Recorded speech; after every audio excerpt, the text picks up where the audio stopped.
For months now, Houston Wade has been lying to his followers that he did not lose the $5 million defamation suit filed on him by William Nelson. And then two of the guys decided to sue me for millions of dollars for defamation.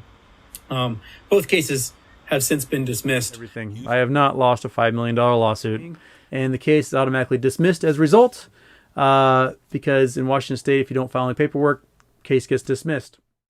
Wade has repeated over and over that the suit was automatically dismissed because the plaintiff hadn't filed court documents or because he was under investigation by the FBI. Despite me correcting him repeatedly, pointing to the law and pointing to the court docket, Houston Wade continued brazenly lying to his followers, including lying to them that the case was dismissed as late as 23 October. Nearly a month after the court issued a judgment against Wade. Oh, did I say the court finally issued a monetary judgment against Wade? That's right, the court issued a judgment against him in the suit that he has been falsely telling his followers was dismissed. My apologies for not mentioning that fact sooner. Let me mention it now. It is with great pleasure that I finally announce the fact that the Kitsap County Superior Court on the 27th of September issued its judgment against Houston Wade in the amount of $503,000 in damages and has issued a restraining order against him, prohibiting him from making his false claims in the future. Houston Wade chose not to appeal the ruling, leaving the ruling and judgment of the Kitsap County Superior Court final. Let's take a quick look at the court's ruling and judgment against Houston Wade. The one he lied was dismissed. By the way, there is a link in the video description to all the court documents if you'd like to read yourself. In Judge Hauser's findings and conclusions, he ruled that Houston Wade defamed Mr. Nelson repeatedly. For the benefit of Houston Wade followers, defaming somebody means you say something false about a person to damage their reputation. It does not mean somebody saying something truthful that you simply don't like being said. The judge ruled that Wade's false comments about child trafficking, rape, illegal speakeasies, attempted murder, FBI investigations and such were all defamatory. They were all false. And of course they were. That's what Houston Wade and his fascist comrades do. Wade uses lies to attack those he disagrees with politically or those who criticize him or his politician friends. It's exactly how Mussolini's black shirts operated to silence critics and to intimidate a population. Lies are an integral part of the playbook of tyrants and their useful idiots. That's why Houston Wade has been sued twice now for defamation by two different individuals, and why a third defamation suit will also be filed against Houston Wade soon. Houston Wade truly has a problem. Houston Wade followers have been lied to repeatedly and have even funded Houston Wade to lie to them with their clicks and their donations. The psychology of such people puts them at risk of liars, whether they are liars in the mainstream media, Wall Street, Bernie Madoff, or, amazingly enough, a deeply in debt waiter who rents with roommates at 40 years old, yet bills himself as a financial guru. This isn't simply a matter of people not knowing how to rationally conduct due diligence.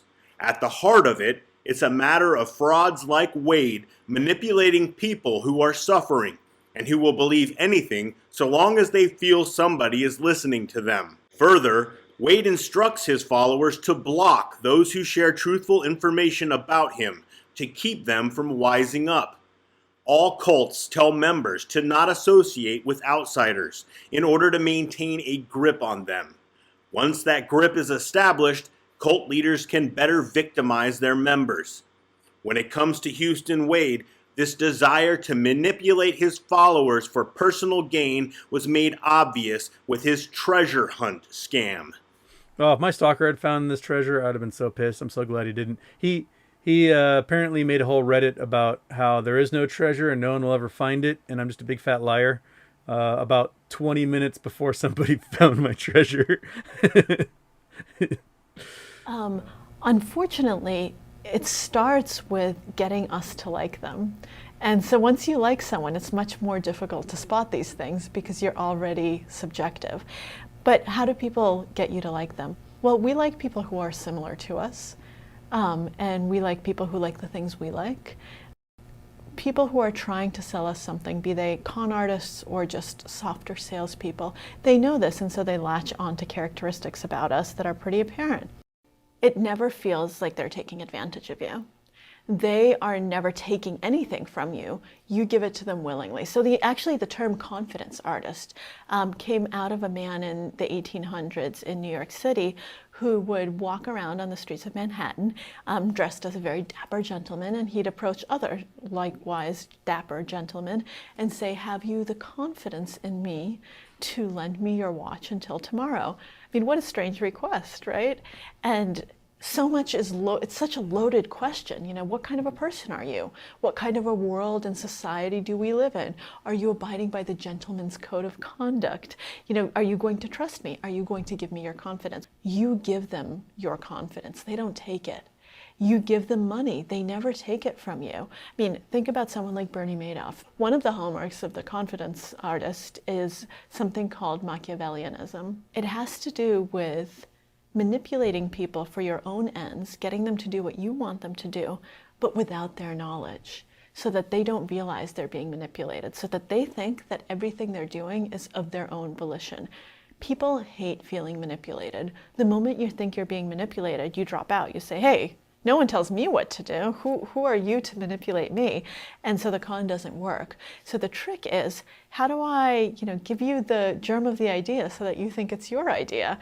How do I set up a situation so that it's your proposal, not my proposal, so that you're the one who's in charge? You would be shocked if anyone told you otherwise. In fact, oftentimes when people say, hey, do you realize that this might be a con? You'll laugh and you say, absolutely not. Are you insane? Man, I had this whole brilliant plan that I was going to make a treasure hunt, and it was going to last months, and like drive traffic to the channel and bring us all sorts of new people to watch this stuff I do. I will be really tricky with my clues. Nothing will be as it seems, and I may even have clues in other YouTube channels that are not my own for you to discover. And less than 48 hours of revealing the puzzle, the first clue. A dude hops on a plane from Mississippi, lands in Nevada, goes straight to it and finds it. And treasure hunt is over. There's a $300,000 gamble that did not pay off. Oh crap! So, that's where I am. But I do have a light. There's a light now that's on my face. Hopefully that helps. Stefan Burnell, please reveal the exact location of the treasure. Exact. All right. So, in the treasure box, I included a note, and the note had, "When you find this treasure, email me at this address with this exact phrase in the subject line." And that phrase was, "Found your booty, sucker, 42069." And so somebody definitely found it, because no one would have randomly messaged me that. I hid the treasure in Nevada at the ghost town of Belmont Steaks, Triple Crown, inside an abandoned oven range. And that's where the treasure was. I had hoped that it was going to take somebody a lot longer than 48 hours to find my treasure, and I was kind of banking on the traffic that this was going to generate. And you gotta hand it to him, man. That's a hell of a job. And ballsy. I mean, the dude hopped on a plane from Mississippi to Nevada, rented a car, and went right to it. This transparently unbelievable claim that you gave away $300,000 despite your financial situation makes a great deal more sense once one witnesses what you were building up to. Marcus, I do have an idea for a second treasure hunt, and I will certainly make it brutal if you folks are on board with this idea, because I'm tapped out. I got nothing to hide at the moment. I might have a couple of old first edition books, but those don't do well sitting out in the wild. If I were to do a Kickstarter, right? I do a Kickstarter for Find Houston's Booty Round 2, and I ask everybody to donate. And whatever's donated, I go to the bank, get that in cash, and put it into a duffel bag and hide it somewhere. I have plans for another treasure hunt. I'll be making an announcement probably at the end of the month as for how the mechanics of the treasure hunt are going to work. But I will tell you now, I don't have the treasure for the treasure hunt. I'm going to rely upon you folks. So I'm going to launch a Kickstarter, and whatever is raised in the Kickstarter, I'll like buy gold coins and go hide them somewhere in the desert. So that's my plan. So I'm gonna do a Kickstarter for treasure, and I'm gonna go hide it, and then do a treasure hunt with that. Houston, what are the chances that this bag of gold that gets gifted to you also finds itself found by an anonymous person who also doesn't want to talk about it? I think I talked about my honeypot scheme, my last live show, but if I ever have the wherewithal, get a couple $1 million in investment, I think it'd be a brilliant thing, and I'm surprised no one has done it yet. So anyone who wants to get in on that with me, let's do it. You see, this is why I spread truthful information about you to your followers. It's because you are a liar and a fraud who preys on psychologically damaged people who are so lonely, so unfulfilled, that they listen to a guy with no money talk about how to make money. They don't care about your lies and lack of credibility. They don't care about the markets or investing. They just want anybody to talk to them. They want to feel like they belong to something, and you capitalize on their suffering while offering them all that glitters. You're no different than Jim Jones recruiting the poor and the broken to his church, or Al-Qaeda recruiting suicide bombers. So I share truthful information, and you hate being exposed. It terrifies you that your followers might finally see through your lies, and your online following will go away, just as your real-life following on Bainbridge Island did. So just like the People's Temple or Al-Qaeda, you paint those who expose you as the enemy, and you do anything you can to silence them, unlawful or otherwise. Lucky for you, there are far more broken people who are willing to join a cult and turn off their brains than there are rational people these days. And so I likely won't be able to get those people to snap out of their trance. They will be victimized by you, or by corporate America, or by any number of scammers. I can't reduce the number of morons, but I can reach a few people here and there who wander into your net oblivious as to who you are.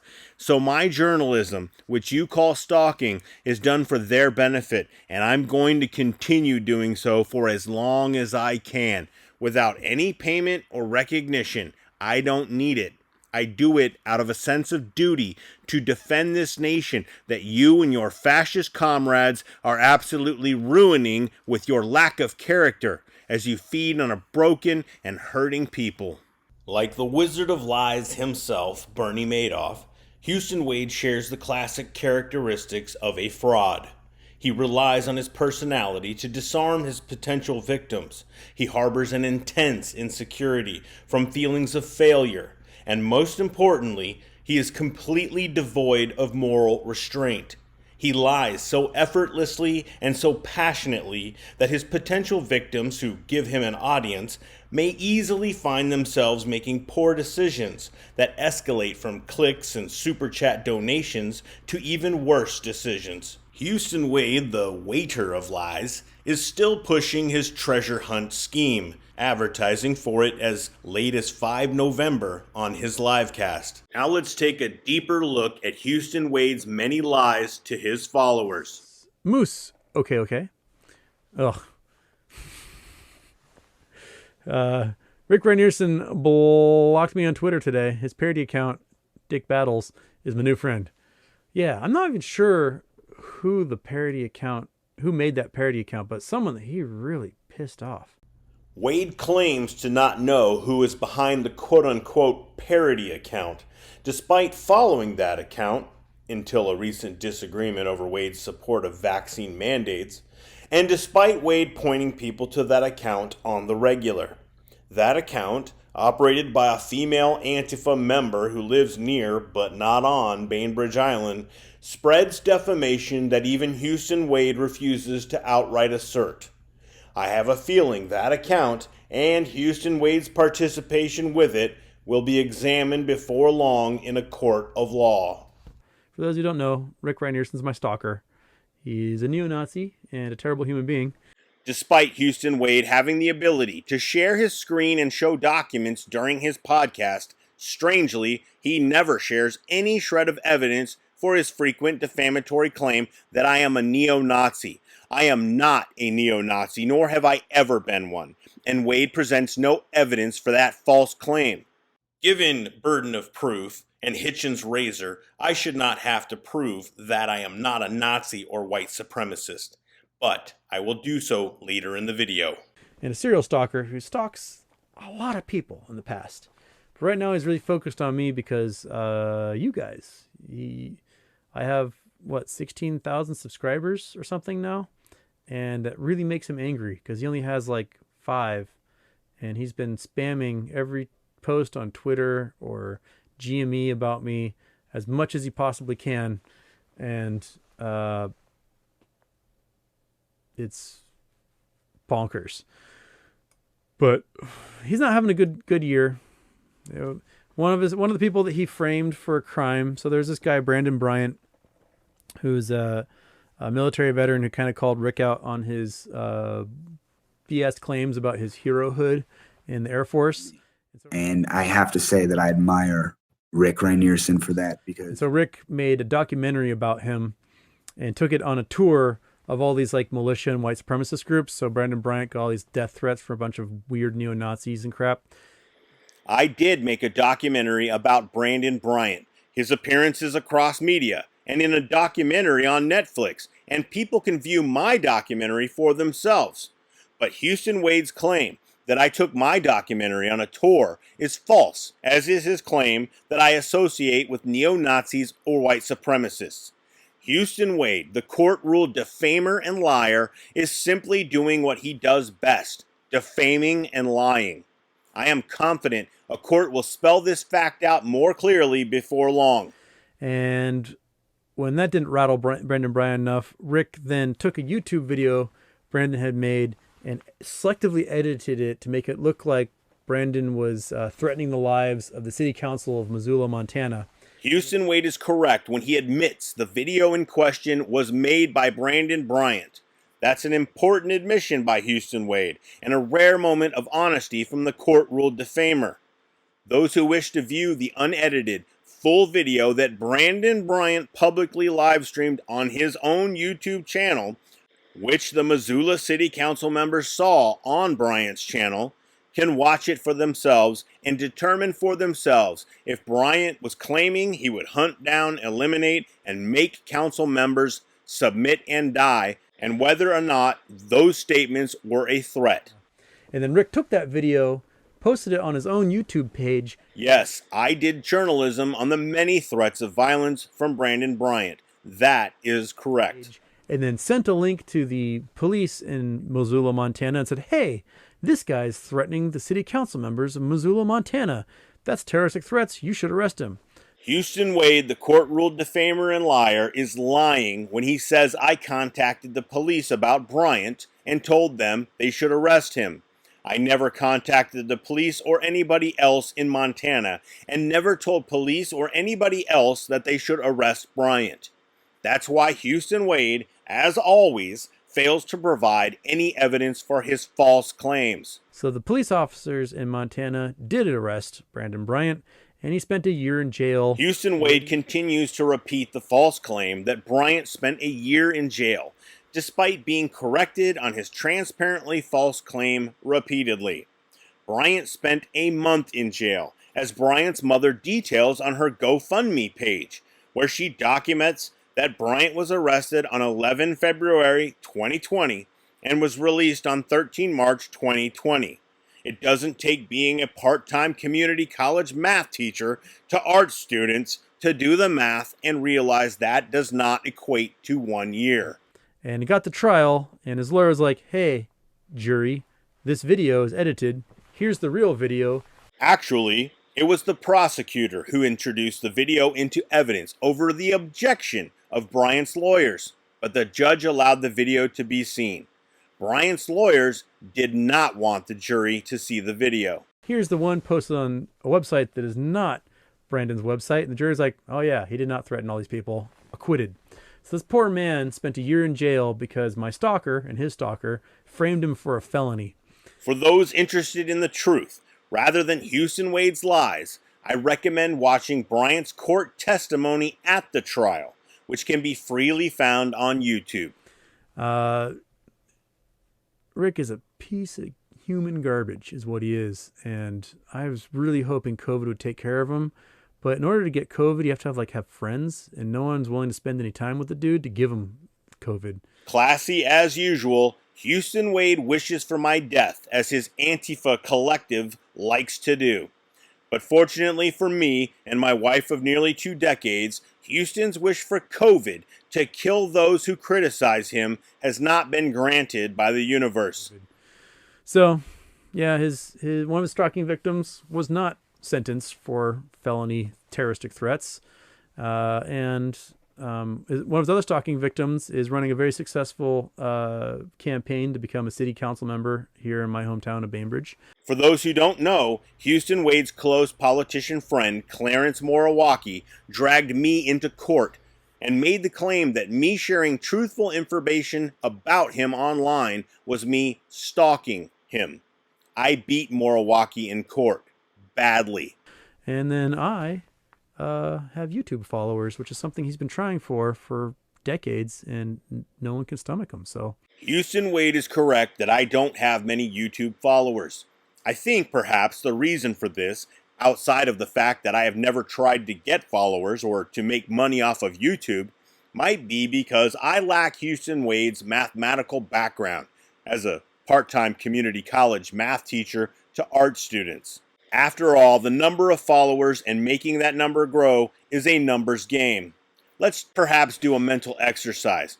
Let's say I started a YouTube channel that initially had 500,000 followers, a cool 500,000. And then let's posit that the next day, through word of mouth, another 3,000 followers joined my channel, making that a total of 503,000 followers. What would be a good growth target from there? Perhaps 12% a year? That sounds like a good number. So let's take 503,000 times 12%. Wow, that equates to over 60,000 new followers every single year. How many new followers would that be per day, I wonder? Let's divide that number by 365 days in a year. Whoa, 165 new followers every single day, 7 days a week. That's a lot of followers each and every day, and doesn't even include the 503,000 already existing followers. Anyway, I'm not very good at math, and more importantly, I don't care about followers. I spend money to share truthful information with others. I don't charge money to spread lies and misinformation. he's having a bad year. Poor stalker. Eat shit, Rick. I'll toast you with my 2 cups. Diana Ape Mama. Hi, Houston. Your stupid stalker hit me up. I had to mute him. Jeez. Yeah. Mute him, block him, report him. Please do. That guy is just relentless. I commented on Twitter this morning about a cute dog, right? And I commented it. Someone replied to me, and then my stalker, Houston Wade is a brazen liar. Well, that's what you are, Houston, which is why Judge Hauser ruled you a brazen, purposeful, and knowing liar who lies under oath in his ruling against you, before he ordered you to pay more than $500,000 for your lies and the damage they caused. he's a 40-year-old loser who lives with roommates. And like, the person's like, what? Dude, it's a dog picture. What is your deal, man? Well, you don't realize who you're talking to. You're talking to a guy that's a brazen liar, and he lost a $5 million lawsuit. And like, man, Rick, give it up. No one cares about what you have to think about anything. Don't look now, Houston, but you seem to care. I have a feeling you're going to care a whole lot more before long. Rick Reinerson, unemployed, lives in a van, complains about me having roommates. Yes, if by unemployed you mean being a retired military officer who gets a paycheck each and every month and lives off of his investments. You know, living the life you dream of living after the MOAS. But you are correct. I do have a van, and I do enjoy van life. Cool, man. Awesome. Oh, no. Someone worked in a restaurant. Oh, my God. What a scandal. I think that's really not okay right at the moment, so I'm going to have you guys Just go ahead. step out front, Houston. okay? Yes. You're being served. Thank you. Thank you. Thank you. It's not a scandal that you're a deeply in debt waiter, a really, really deeply in debt waiter, who rents with roomies at 40 years old when others are having grandkids. But others should realize that you are not the person to be taking financial advice from. You have no money. You have no track record of making money. You have never demonstrated any financial success or even good financial decision making. On top of that, you are a court-ruled liar and defamer who seems to only ever tell the truth by accident. So why should people listen to you for financial insight? Stalkers are annoying. Okay. Homer's ghost make it. Stalker's going to be like, he's coming unhinged, can't even dress himself. I cannot dress myself. No. Oh yeah, in Stalker news, my stalker got like a 12-hour timeout on Twitter because he's a piece of garbage, and so like hundreds of people were getting notifications that his account had been paused for hours. So keep reporting him by all means. I have no problem with you reporting pick battles for spam, for hate speech, for harassment, for stalking. Just report the heck out of that guy on Twitter and on. He also pops up on Reddit constantly. Houston Wade likes to pretend he's some confident intellectual online who can engage in the level playing field of ideas.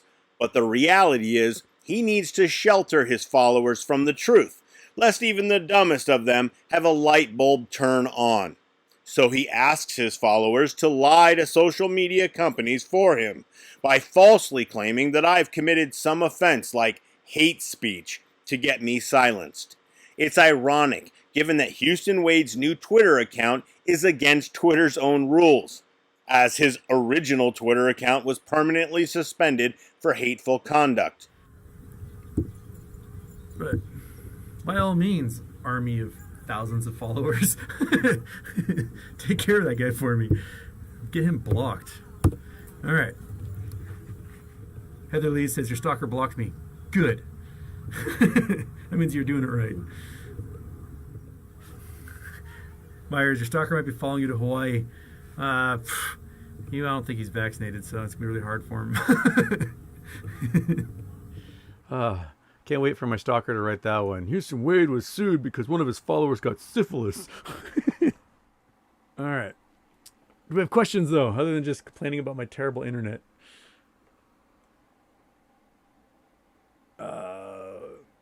I just got a reply on Twitter from Rick Reinerson about you being a fraud and a liar, and you lost a $5 million defamation suit. What is this bull? I'll send the screenshot on Twitter. That's from Apollo God. Yeah, Rick will send everyone everything. I have not lost a $5 million lawsuit. Ever since losing the defamation suit in April of 2020, Houston Wade has lied about his loss. In the beginning, he tried to convince his followers that he merely lost a motion, but that the case was continuing. The reality was, the motion was for a default judgment, and it was granted. and losing that motion meant that Wade lost the lawsuit, even though the court had not yet issued a judgment against Wade for damages. Ironically, a second Bainbridge Island man to file a second defamation suit against Wade explained this fact to Wade. Houston then changed his false narrative by claiming the suit had been dismissed because the plaintiff hadn't filed court documents in more than a year and was under FBI investigation. This, of course, was false, as demonstrated not only by Houston Wade's absolute lack of evidence for his claim, but also by the court's recent judgment against Wade for more than $500,000, and its injunction against Wade preventing him from continuing to spread his false allegation that the plaintiff was under investigation by the FBI. If I did lose a $5 million lawsuit, I would be begging for money for myself right now for my legal defense fund.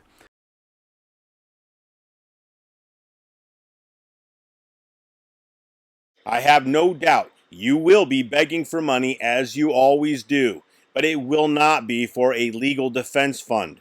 So when you lie to your followers and beg for more money, you will be trying to get them to pay Bill Nelson for your lies and defamation.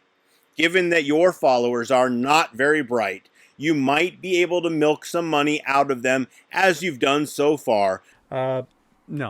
For those of you who don't know the story, I told it a couple months ago. In 2018, I wrote a series of articles for a local news page. By articles, of course, he means posts on a Facebook page he created. That basically put a spotlight on a bunch of dudes who did really terrible things to women and children and had gotten away with it. And those men did not like the fact that I wrote those articles and put a giant spotlight on their personal lives and their arrest records and everything else. Two of those men went to federal prison. Which Houston Wade had nothing to do with, merely sharing links to national news stories. One just vanished. He just left the community, and no one's ever heard from him again. Who knows if he changed his name or whatever, but he is gone. And then two guys decided to sue me. Over the course of long, drawn out, lots of witness statements. While Wade touts his huge number of witnesses and their supposed statements, the court ruling against Wade details how he was not able to provide any information about those so-called witnesses. Further, his list of witnesses is largely comprised of the mentally ill, self-admitted Antifa members and extremists with absolutely no credibility. People like Katie Fisher, Elena Cecil, Tracy Lang, as well as so-called witness Shannon Evans, who was actively engaged in defamation efforts against me in retaliation for my criticism of politician Clarence Moriwaki, including spreading the transparently false claim that I did not retire from the military, as well as people like Sal De Rosalia, who has a track record of leftist extremism and who argued that the Bainbridge Island City Council should not use the term master plan because the term was racist. But at the end of the day, Houston Wade's delusion that his comrades not liking somebody somehow equated to witness statements rather than mere opinions failed dramatically in court, and the court noted that Wade was unable to produce the most basic contact information for his witnesses. This failure, despite them all being in the same small community as Houston and being his social media friends. Still, after 5 months, 4 different requests, and a contempt of court sanction, Houston Wade couldn't produce this basic information, let alone witness statements, from his so-called witnesses. Lots of submitting criminal records for abuse, domestic violence restraining orders, attempted murder, lots of crazy things that these men were doing to women and children, as well as trafficking children through an illegal speakeasy and just gnarly stuff. I filled out interrogatories wrong. So if you know what interrogatories are, there's a series of questions that you get from an opposing attorney. You have to fill them out with answers to the best of your knowledge. And one of the questions was demanding me to list any potential witnesses and contact information, phone number and address, if I had it. So I listed, 60 witnesses, potential witnesses and victims, and I didn't have phone numbers and addresses for all of them. Some of them I had email addresses, some of them I had like Facebook profiles that I could find. So I submitted those, and the opposing attorney had a big shit fit. And so he asked for the court to fine me a whole bunch of money for filling these things out wrong. And the court was kind of a dick and did that. They're like, hey, you fill those out wrong, you're in trouble. Let's go ahead and peruse the judge's ruling against Wade, where Judge Hauser explains why Houston was in trouble. Spoiler alert, it's not because Houston Wade made a mistake with his interrogatories. There is a link to the judge's ruling and all the court documents in the description of this video for those who would like to read for themselves. In the judge's ruling from April of 2020, Judge Hauser of the Kitsap County Superior Court outlined how Wade refused to provide sufficient answers to interrogatories. The judge states that Wade's responses were, quote, non-responsive, combative, and in some instances, insulting to plaintiff and plaintiff's counsel, unquote. The judge details how a conference was set up with Wade to explain to him the importance of providing the information, which should be apparent to anybody who's not lying and wants to actually provide their argument and facts to the court. And the judge explains how Wade claimed he would get the interrogatory responses in at a later date, and how Wade failed to meet that date as well. The judge continues to explain how he had to compel Wade to answer the interrogatories and how Wade yet again failed to do so. So the judge held Wade in contempt, and after yet another conference, and after 5 months trying to get Wade to present the information to the court, Wade failed to do so yet again. The judge then explains that Wade provided the address for only one of his so-called witnesses and didn't provide a phone number for a single one of them. He explains that they extended the court proceedings 3 times for Wade to get the information to the court, but that Wade refused to provide the information. The judge continues to discuss how during a deposition, while Houston Wade was under oath, he lied that a deputy prosecutor had told him she was inclined to prosecute Bill Nelson if he didn't drop this suit against Wade. The judge explains that the prosecutor provided a sworn affidavit to the court and emails showing that Wade had lied about her inclination to prosecute anybody. The judge writes, quote, this conduct supports the conclusion that defendant purposefully and knowingly lied under oath at his deposition, unquote. Judge Hauser continues in his ruling, stating, quote, defendant has done next to nothing to respond to the discovery request propounded upon him by plaintiff. While defendant has listed up to 60 witnesses he may call, he does not appear to have, or he is intentionally hiding, contact information for these witnesses. His sworn deposition answers are admissions of a failure to perform even the most rudimentary actions under the civil rules. His conduct is a direct disregard for the rules and for this court's order. A party's disregard of a court order without reasonable excuse or justification is deemed willful. This willful disregard of a court order and the administration of justice is further demonstrated by defendant's brazen unwillingness to answer truthfully at his deposition regarding his communication with Deputy Prosecuting Attorney Stokes. Defendant has no reasonable excuse for the complete lack of effort in complying with the court rules and this court's order, unquote. The judge continues and explains that there's nothing they can do to get Wade to play ball. As a result, the only option the court is left with is to grant the motion for default judgment against Wade. And that's what the judge does. And at that same hearing, I got to present the fact that the FBI was investigating the man who was suing me for trafficking children, and that he had been threatening witnesses, and the police were investigating that for felony witness tampering. And explained to him that he may now face federal charges for impeding an investigation of federal officers by threatening those witnesses, and that anything he said in my case could be used in that investigation. That lie sure didn't age well, did it? The judge ruled that Houston Wade lied about this false claim that the FBI was investigating Nelson. which was obvious given that Wade never had any evidence to support that claim, and because the FBI isn't in the habit of tipping off deeply in debt, perpetually single waiters of its investigations. And so the judge ruled that I had to pay a fine for filling out those interrogatories wrong, and then said to the guy, hey, lawyer, you give us a filing that says how much Houston's going to owe for filling out those interrogatories wrong and wasting your time.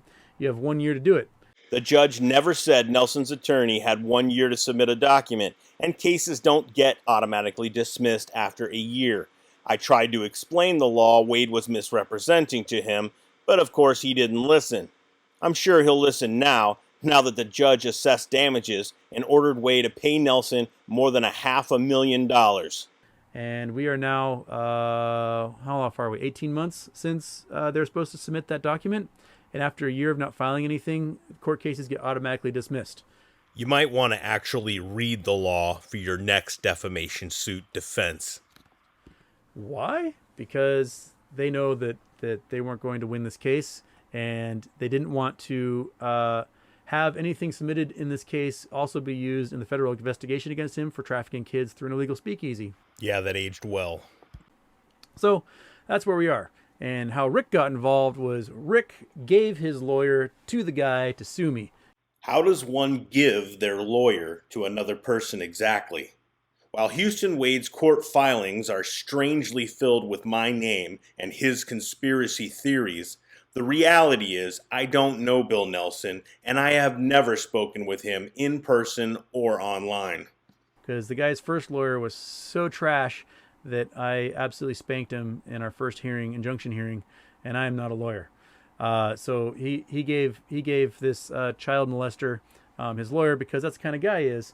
And Rick Reinierson, if you're watching right now, you have way too many friends who touch little kids. You might want to look up Rick's Nazi skinhead buddy Broussard, who just got convicted for hurting children.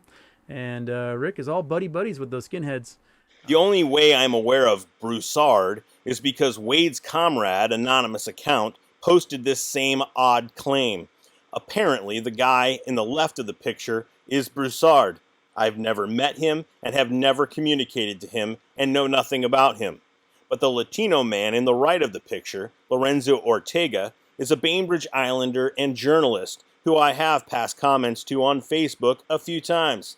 So in Houston Wade's delusional shiny shirt world, the fact that I have had brief communication with Lorenzo Ortega online means that I am buddy and huge fans of any person that Lorenzo Ortega is physically in the presence of.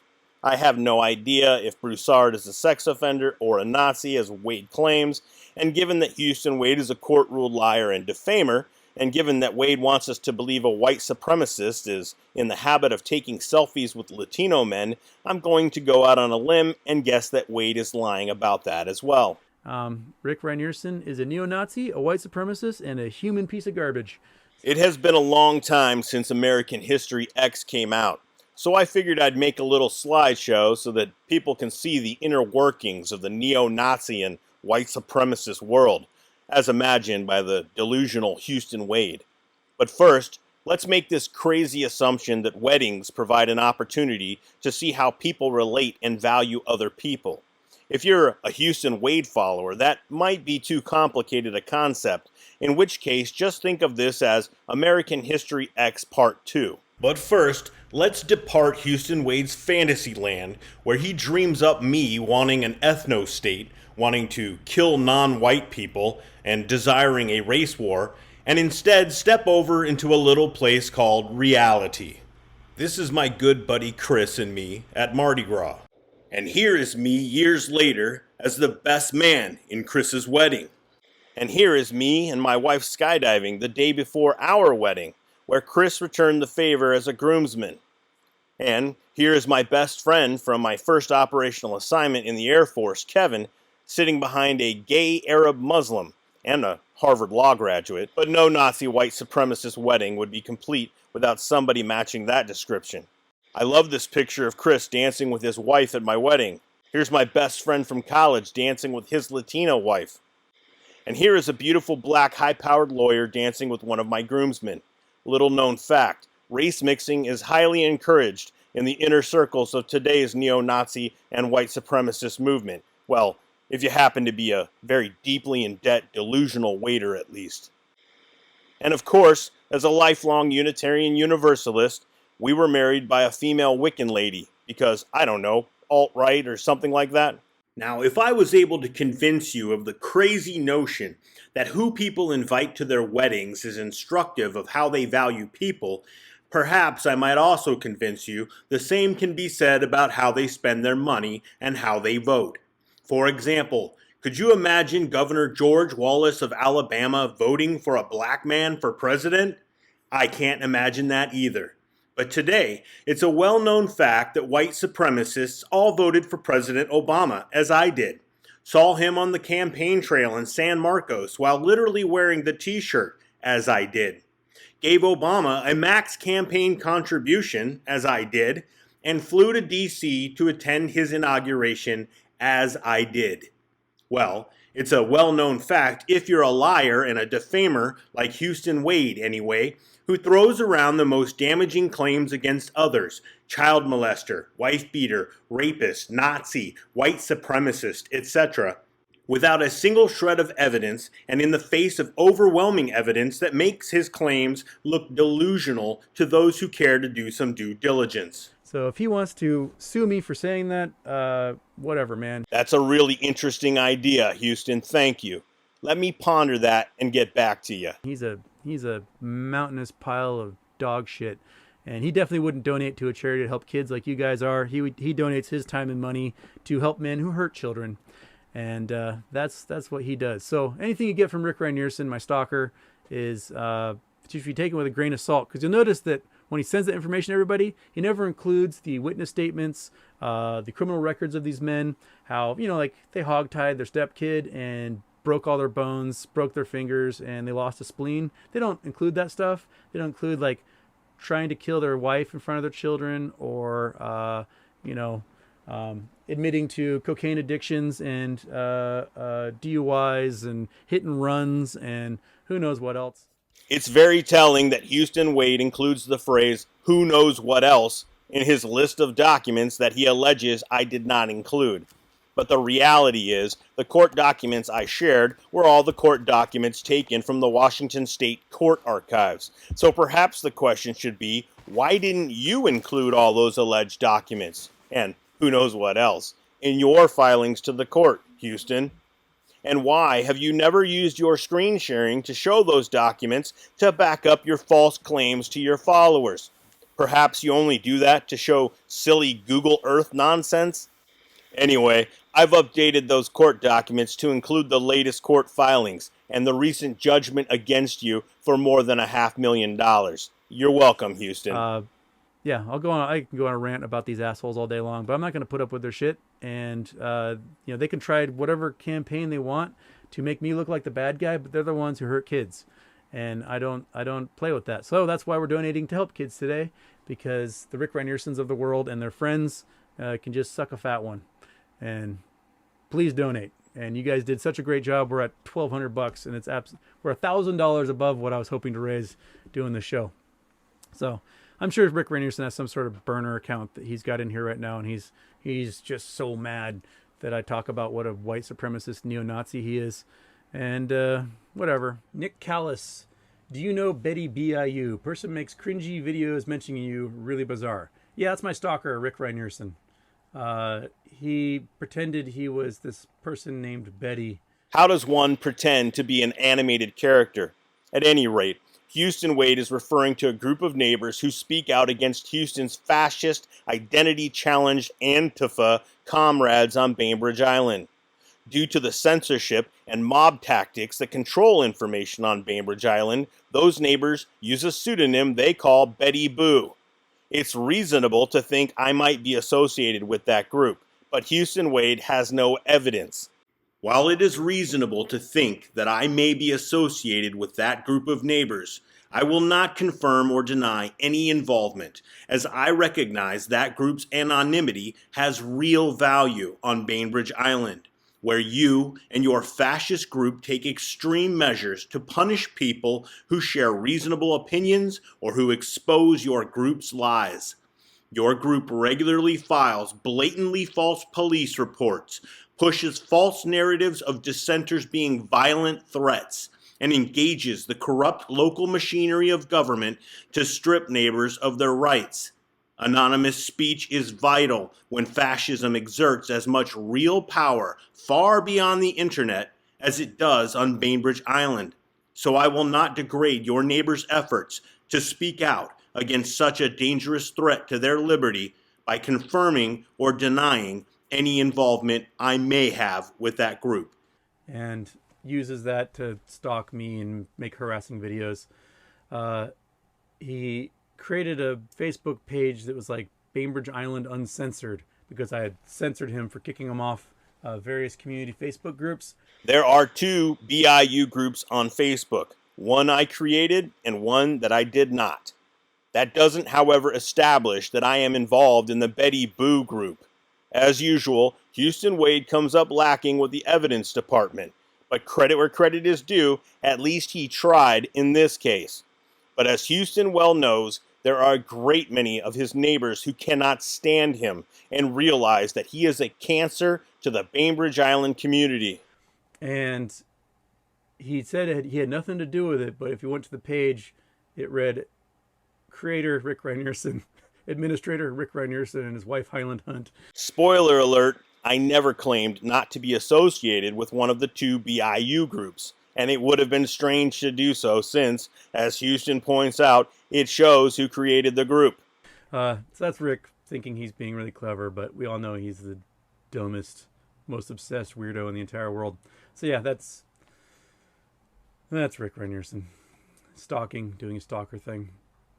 I report constantly to Twitter about him because he spends hundreds of hours a month, 18 hours a day just name searching me and finding any tweet that mentions my name and then commenting under it. So if you're on Twitter and you mention my name, you're going to get some sort of weird cut and paste response claiming that I lost a $5 million lawsuit and that I'm a brazen liar and stuff like that.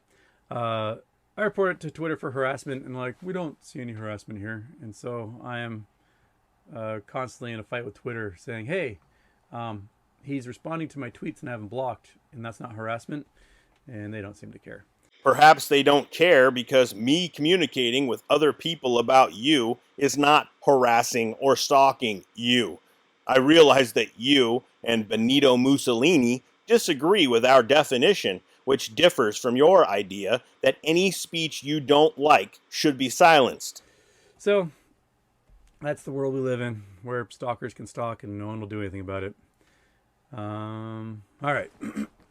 My stalker likes to say like, oh, he lives with roommates. And I go, yeah, I mean, the house I live in is worth millions of dollars.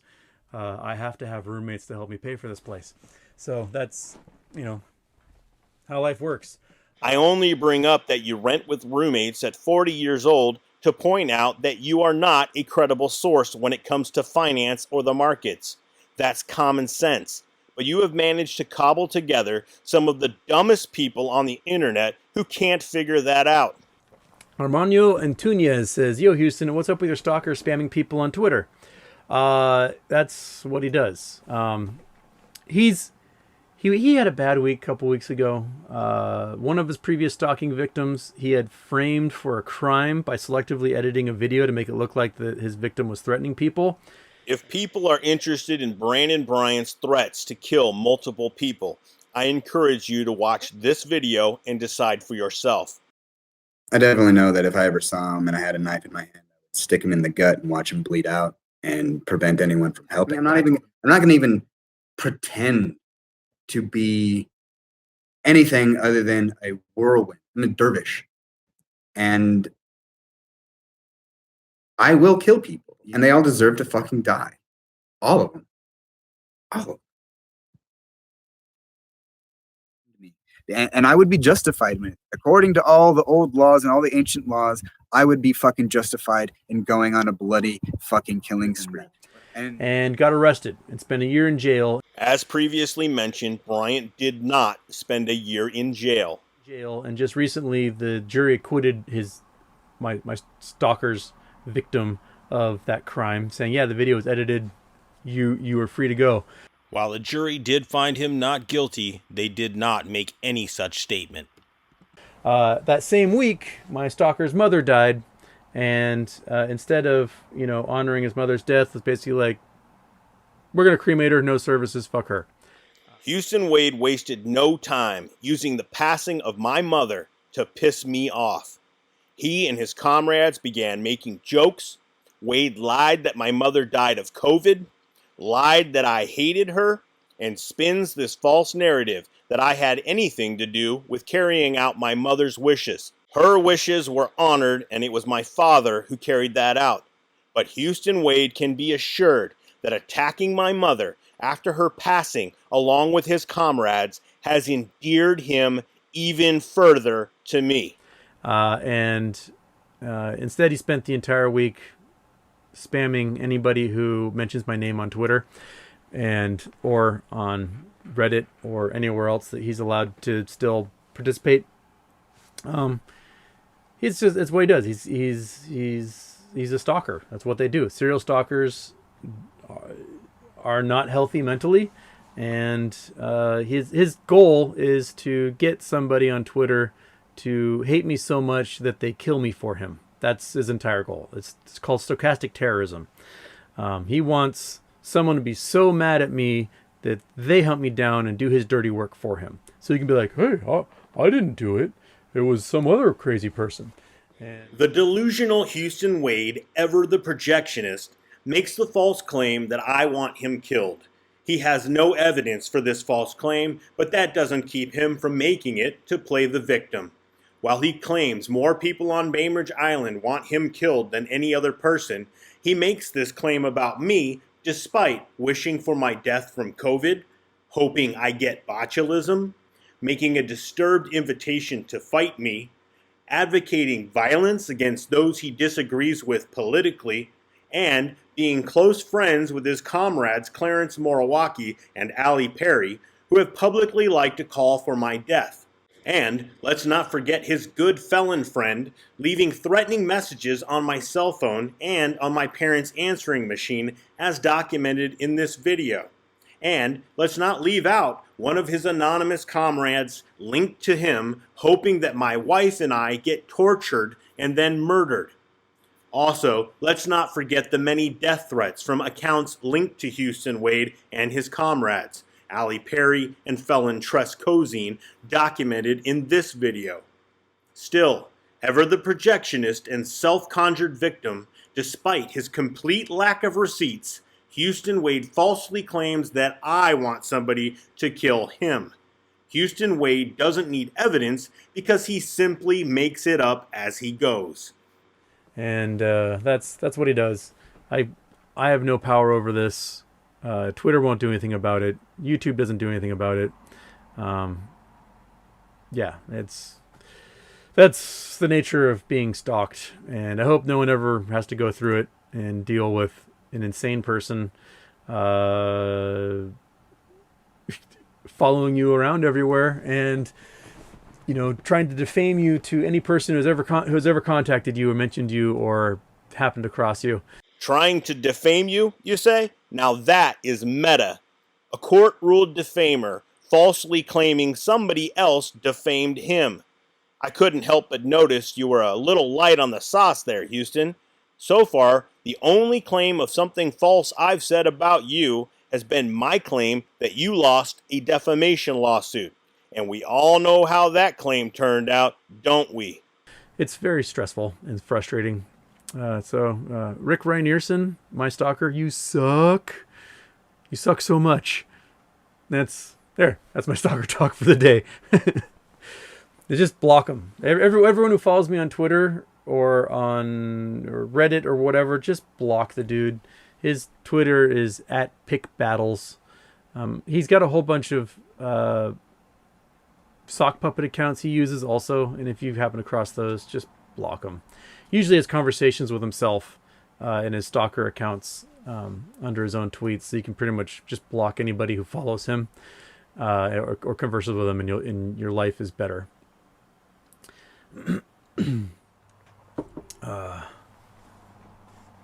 Yeah. Lunar Swine has experience with a stalker. It is exhausting, and the thing is, I know I'm not alone because I know he has like dozens of victims. So we all, talk with each other and share and like try to give each other support because this guy is unending. He'll make websites about you. He'll make videos about you. He'll cut and paste and make fake tweets. And I don't talk to myself with sock puppet accounts, and I don't make fake tweets. Houston Wade's claim that I made up this tweet is false. Houston Wade tweeted that highly inappropriate comment to a young lady before his account was permanently banned for hateful conduct. Such commentary is not uncharacteristic from Houston Wade, as this comment from just the other day on Facebook demonstrates. In a thread created by Houston Wade targeting two of his neighbors, several people voiced their opinion that Houston was bullying people as he is known to do. Several chose to leave the group, and in response to one, Houston Wade said, quote, "Don't let the door hit ya where the good Lord split ya," unquote. There is no need to fabricate tweets from Houston Wade. For an example of an actual fake tweet in the standard projectionist fashion, here is Houston's comrade account pawning off a fake tweet she manufactured as though it was my own. I never tweeted that fabrication. And, it's hilarious. He's the other day, my stalker was, doing his copy and paste thing where he's like, Houston Wade is a brazen liar. And then he was under somebody else's post, he was saying something about how if Houston doesn't know the answer to something, he says he doesn't know the answer to something, so he doesn't know anything. It's like, wait a minute, if I was a brazen liar, I'd be totally just talking out of my ass. The cognitive dissonance is strong. Yeah. Whew.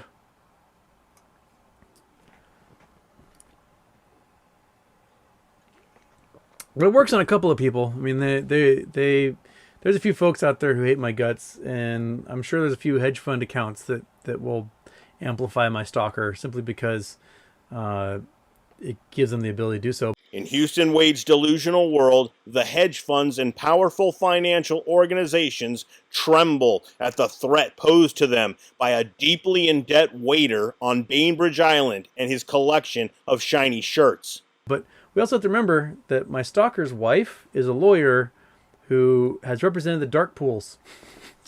She makes her money, her living, off of representing these dark pools that we're fighting against. So, not only my stalker a complete weirdo, but his wife also just happens to be on the other side of this. And that's where her bread is buttered.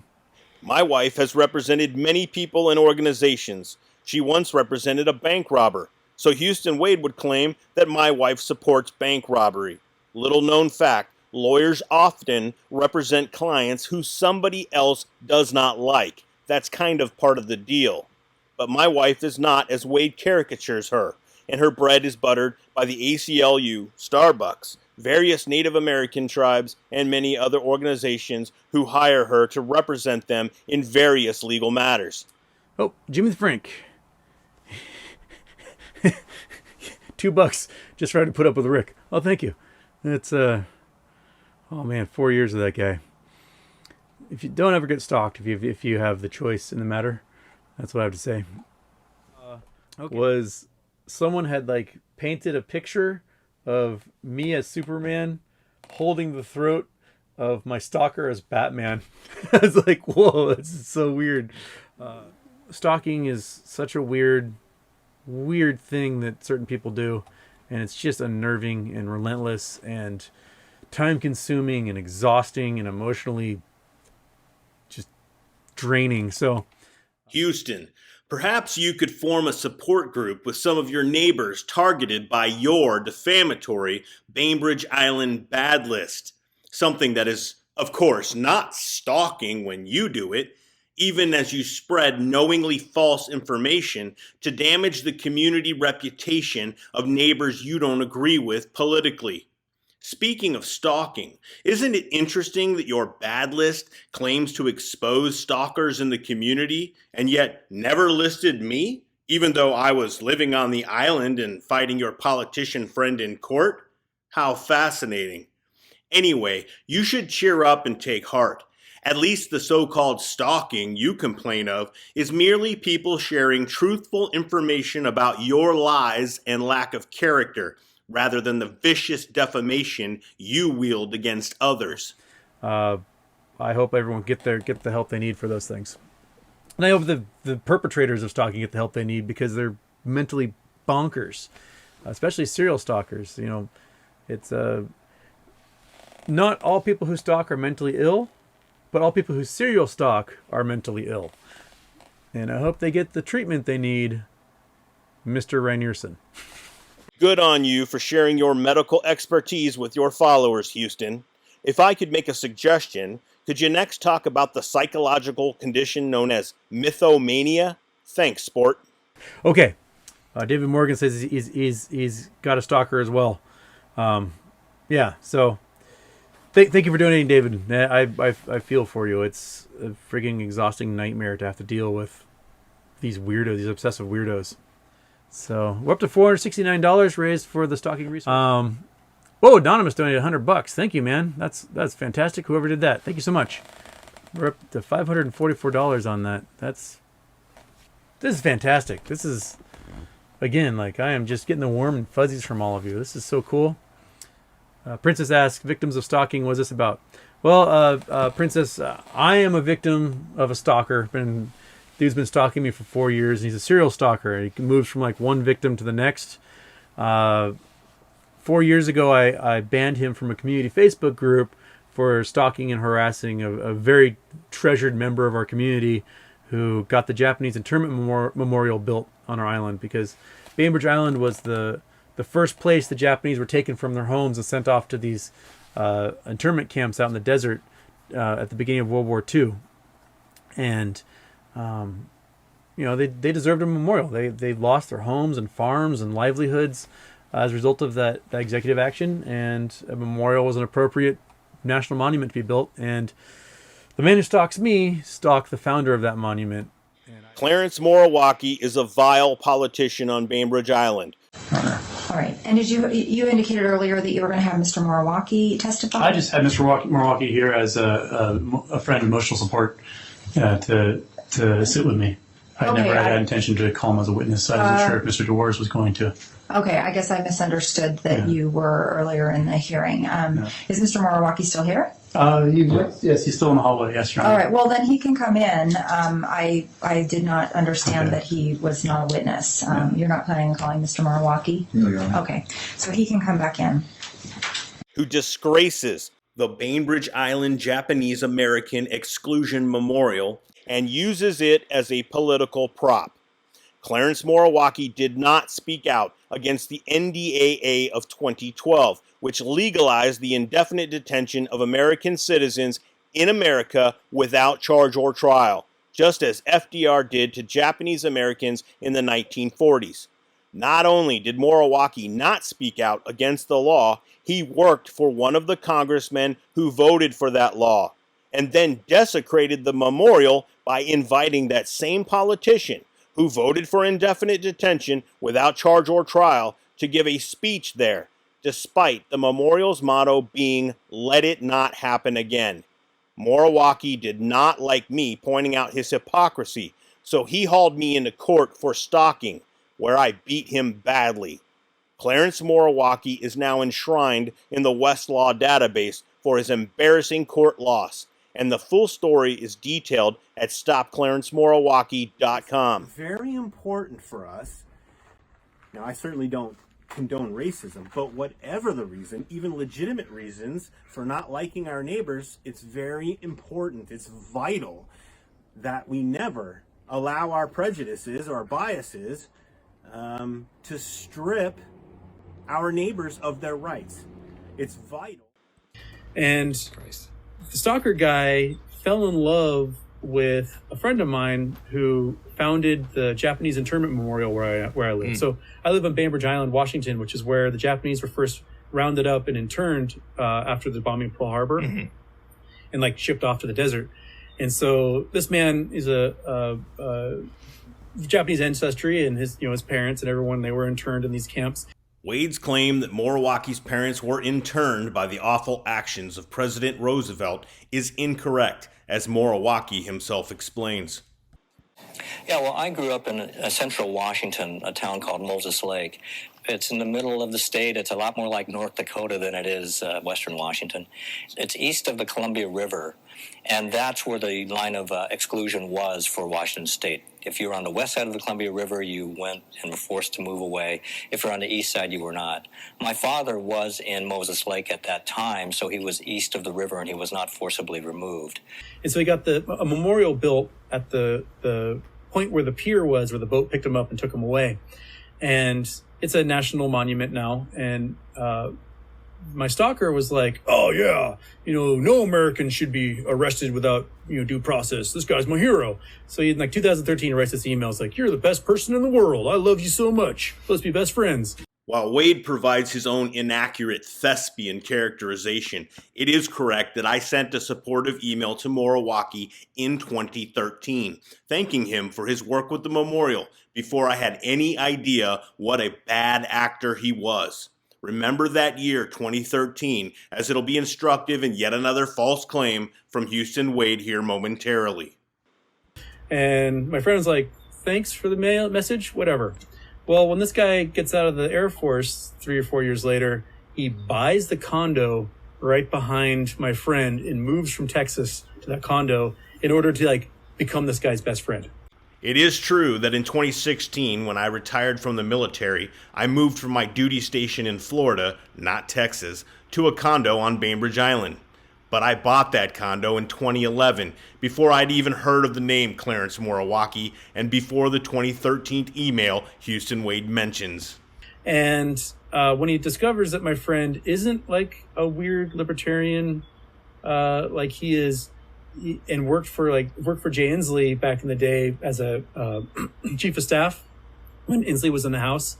And he was like, well, Jay Inslee voted for the 2012 National Defense Authorization Act, which allows the government to imprison Americans without due process, which is his own weird interpretation. What Houston Wade calls my own weird interpretation happens to be an interpretation shared by the ACLU, Dr. Cornel West, socialist intellectual Chris Hedges, and former executive director of the Japanese American Citizens League, Floyd Morey, along with Judge Catherine Forrest, who ruled the indefinite detention provision of the NDAA unconstitutional in a civil suit brought against the Obama administration by Chris Hedges and several others, in a suit that was supported by the children of Fred Korematsu.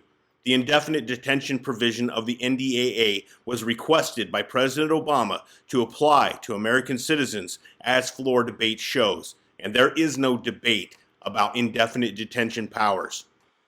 And I'm wondering whether the senator is familiar with the fact that the language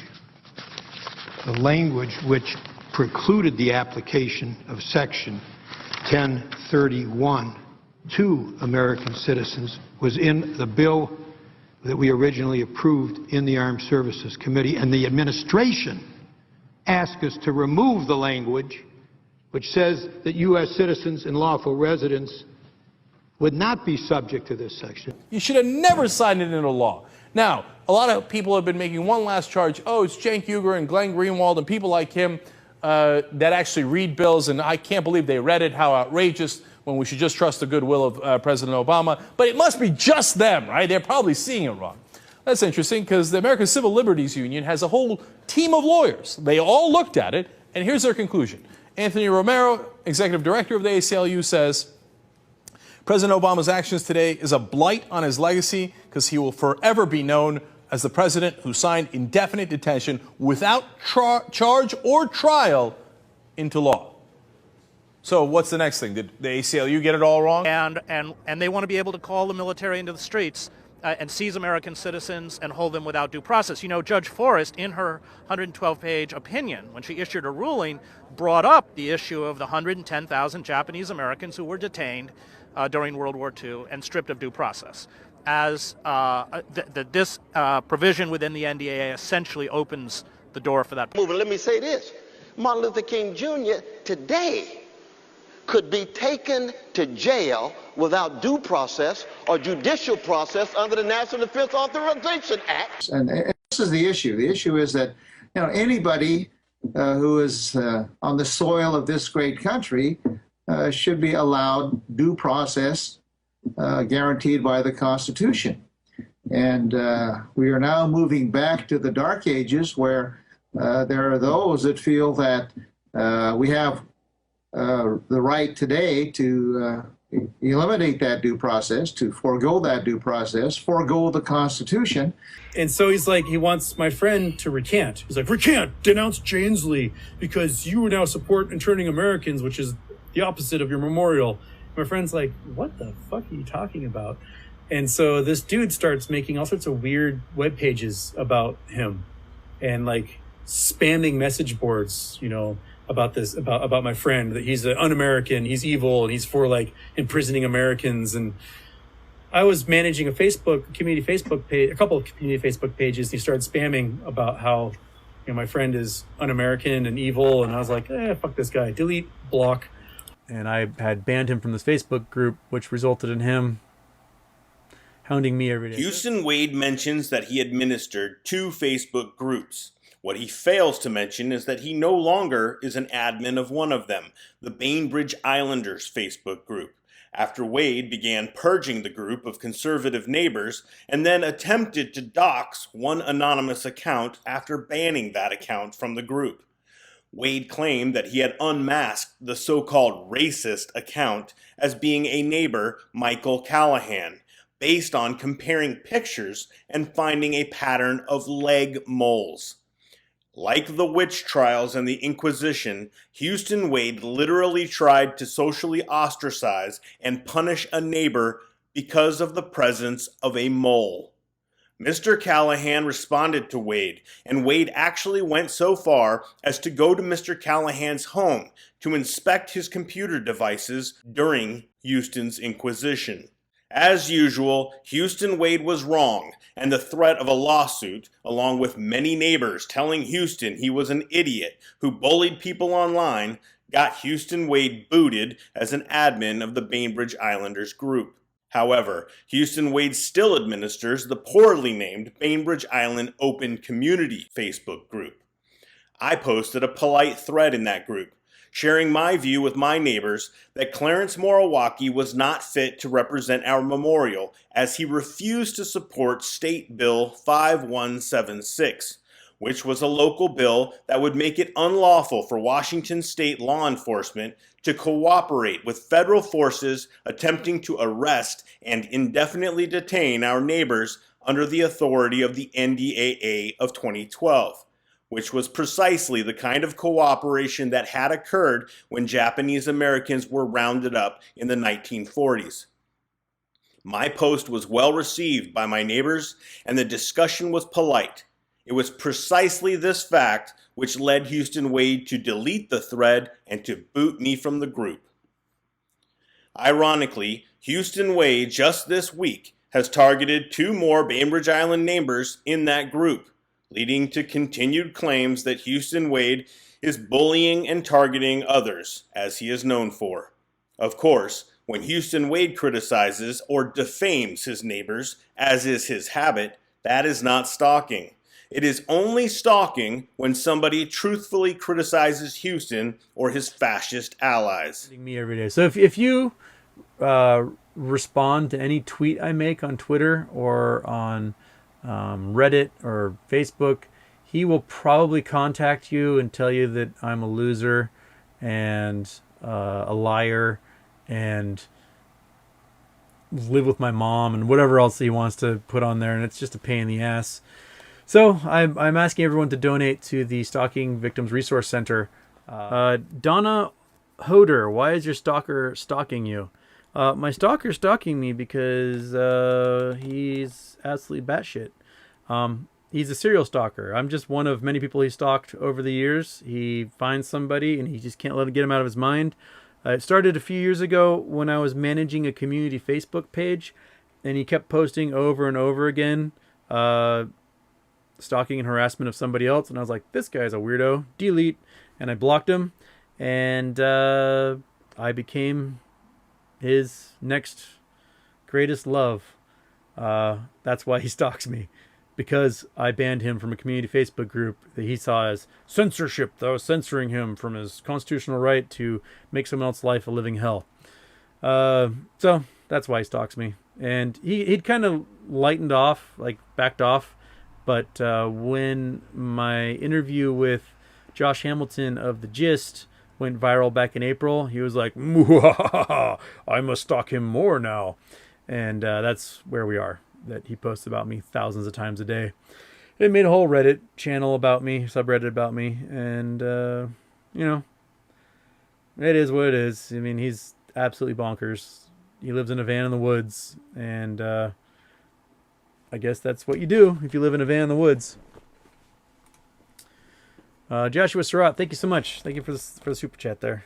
That's very kind, very kind. I just need another 100,000 of those, and we might be good. Covered my losses on that treasure hunt. Yeah. Dr. Stonk Brule for the Anti-Stalker Fund. Oh, thanks for streaming. Yes. Thank you, Dr. Stonk. Thank you. Yes.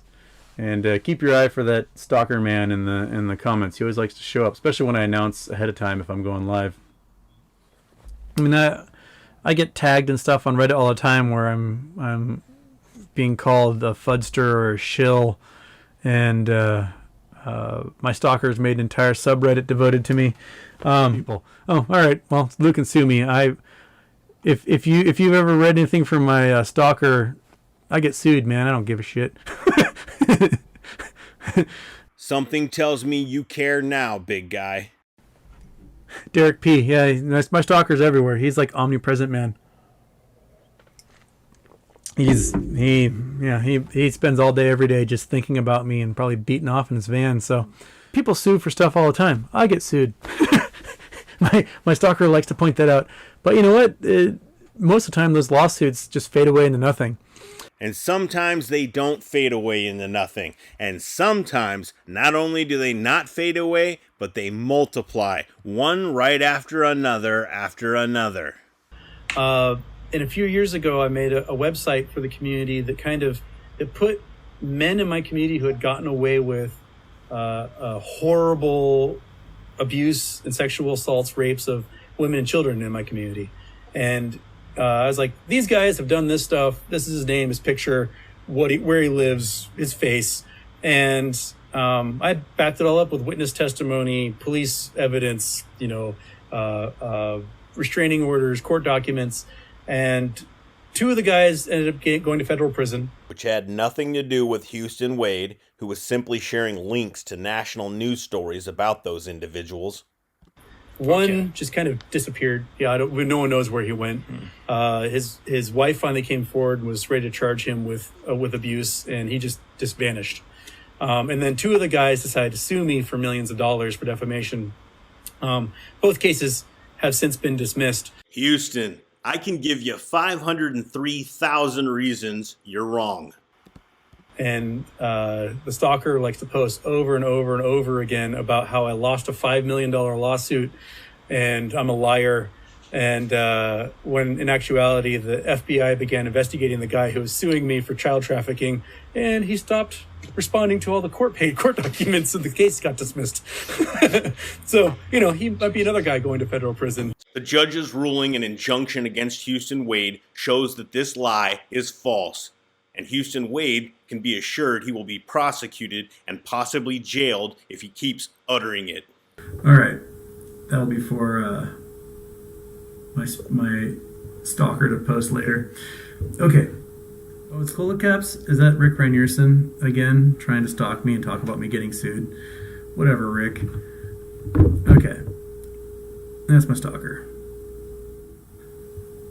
All right. Yes, get a life, Rick. I don't need to be your world buddy. Me getting sued? Yeah. So all right, this is about my stalker.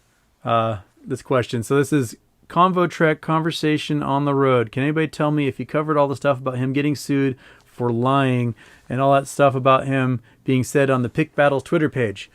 All right, so let me give you the lowdown. 2018, I wrote a series of 5 articles on men in my community who raped and abused women and children and had gotten away with it. By series of articles, he means he made a series of posts on his Facebook page. Houston Wade also made the local blotter for violating a protection order that resulted from that page. Of the 5 men, one vanished. He picked up everything and moved and just disappeared and never moved back to the community. 2 of them went to federal prison for raping little kids. Which Houston Wade had nothing to do with, as he was just posting links to national news stories. And then another 2 decided to sue me for defamation. I was like, bring it on. Bring it on, bring it on. Are you ready? And they sued me for defamation, and one got dismissed because he realized he was probably going to get disbarred. He was a lawyer. He's probably going to get disbarred. Actually, in the case of John DeWars v. Houston Wade settled the suit with DeWars and took down his Bainbridge Island Bad List Facebook page. It was only dismissed inasmuch as Wade met the demands of DeWars, and DeWars was not disbarred. Right? I had a man who's a convicted violent criminal send me my mother's home address in message, described her home in very, very, very fine detail, and then said he was on his way to go sodomize her. He's like, I'm on my way right now to go rape your mom. Ha, gonna get her. Houston Wade is, of course, referring to the second Bainbridge Islander to sue him for defamation, John DeWars. In the court documents, Houston supplies the following exchange, where DeWars posts his mother's address, remarks about her residence, and insinuates Wade's mother asked him to come over for a massage and, well, you can read for yourself. While these comments are admittedly cringy, none of the court documents submitted by Wade show DeWars telling Houston that he was on his way over to rape her. I called 911. Cops won't even do a welfare check on my 70-year-old mother, where this violent criminal has a history of rape and abuse and torturing people. Houston Wade's claims about John DeWars have already been litigated in court, with Houston Wade settling the suit. This new claim from Houston Wade that John DeWars has a history of rape is a new one. It will be interesting to see if this results in yet another defamation suit against Wade. And he said he was on his way to go hurt her. And they wouldn't even file a police report. We had to go down to the station the next day and force them to file a police report on this guy. It's total garbage. The cops in my town are better than they were, but not much better. 10 years ago, they were running protection for a brothel and trafficking girls through an illegal speakeasy. Also interesting is that more than a month after the Kitsap County Superior Court ruled that Houston Wade's claim was defamatory, the claim that Nelson was involved in an illegal speakeasy that trafficked children along with the Bainbridge Island Police Department, Wade is still making this same claim about the BIPD and the speakeasy. The Kitsap County Superior Court on the 27th of September ruled that Wade's statement about Nelson being involved in this alleged illegal speakeasy and alleged sex trafficking ring, along with the BIPD and the fire department, was defamatory and issued a restraining order against Wade from making those false allegations in the future. And it only fell apart because one of them murdered the brother-in-law of an FBI agent. And then tried to cover it up. And then another guy sued me, and in a year has not filed any paperwork in the case because they know that there's like 60, 70 witnesses that will testify to him being a horrible human being. There were a bunch of witnesses in Houston Wade's delusional mind anyway. Fat lot of good it did him, though, as it turns out. And the case is automatically dismissed as a result because in Washington State, if you don't file any paperwork, case gets dismissed. Houston, I can give you 503,000 reasons you're wrong, as usual. So yes, I got sued by some assholes who rape and abuse women, and my stalker seems to like men who rape and abuse women, and so he jumped on board, tried to help them in these court cases, and he follows me around the internet, and he will message and or comment under every single solitary thing anyone's ever written about me, or anything where my name is mentioned. So if you want to be on the side of men who rape and abuse women and children, by all means, jump on the Rick Reinerson bandwagon, and you can stalk me as well, and be weird and tweet 100 times an hour about me. So yes, I'll cover that. That's, I will take on anyone who hurts women and children.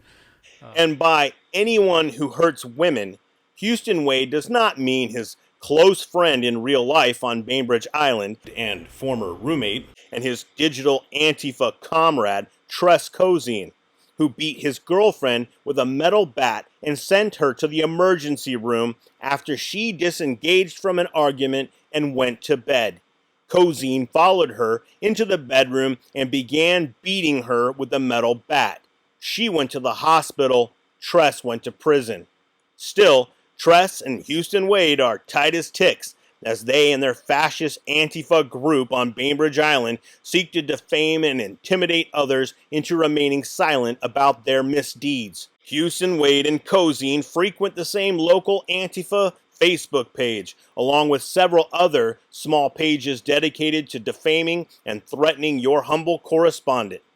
So Houston Wade has no issues being close social friends with men who actually abuse women, so long as they have the requisite extremist leftist views and the same desire to defame those they disagree with politically. As is so often the case, Houston Wade's virtue signaling and projection onto those he disagrees with, when examined, shows that he is guilty of that which he accuses others. His close fascist so-called Antifa comrades, like admitted Antifa member and former Bainbridge Island resident Shannon Evans, who Houston Wade listed as a so-called witness, and his friends Tress Cozine and Brandon Bryant, show that Wade is the one who actually associates with those who abuse women. While he lies about those he disagrees with abusing women or being associated with abusers, Wade gives a pass to his comrades who actually abuse women. And you know what? I didn't even... I hit her in the chest to get her away from me. I didn't even know what to do. She fucking starts punching me and slapping me. And all I did was go like that. And I've never hit a woman before. And the SWAT team comes around the corner and fucking tries to tackle me to the ground. And all I did was stand in a wrestling pose for a minute until I let myself down. And then they fucking beat the shit out of me. I didn't use my drama with my ex who accused me of rape or whatever from my room, and she told people that I raped her, unbeknownst to me, for almost 2 years. So we go out, and I keep trying to talk to her, and she won't talk to me. In fact, she keeps saying that I'm stalking her or harassing her, when I didn't fucking do anything to her. I was just trying to figure out what the fuck was happening. She rolled down the windows just in case something happened. I didn't know what the fuck they thought that I was going to do. I don't know if any of the other guys heard, but when I came out, she was crying in front of them. She was crying and they were consoling her. You know, this is where all my bitterness and hate and rage come from, is this moment. Don't do that. All right. Hope that answers that question. And he has a history of stalking. So he's an Air Force veteran. Ooh. And while he was in the Air Force, he crossed a border checkpoint and refused to roll down his window. And so the Border Patrol was like, hey man, ID, driver's license. He was like, no. Unsurprisingly, that is not what happened. But I'll let Judge Jennifer Elrod of the Fifth Circuit Court of Appeals discuss it, and others can look at the video for themselves online if they're interested.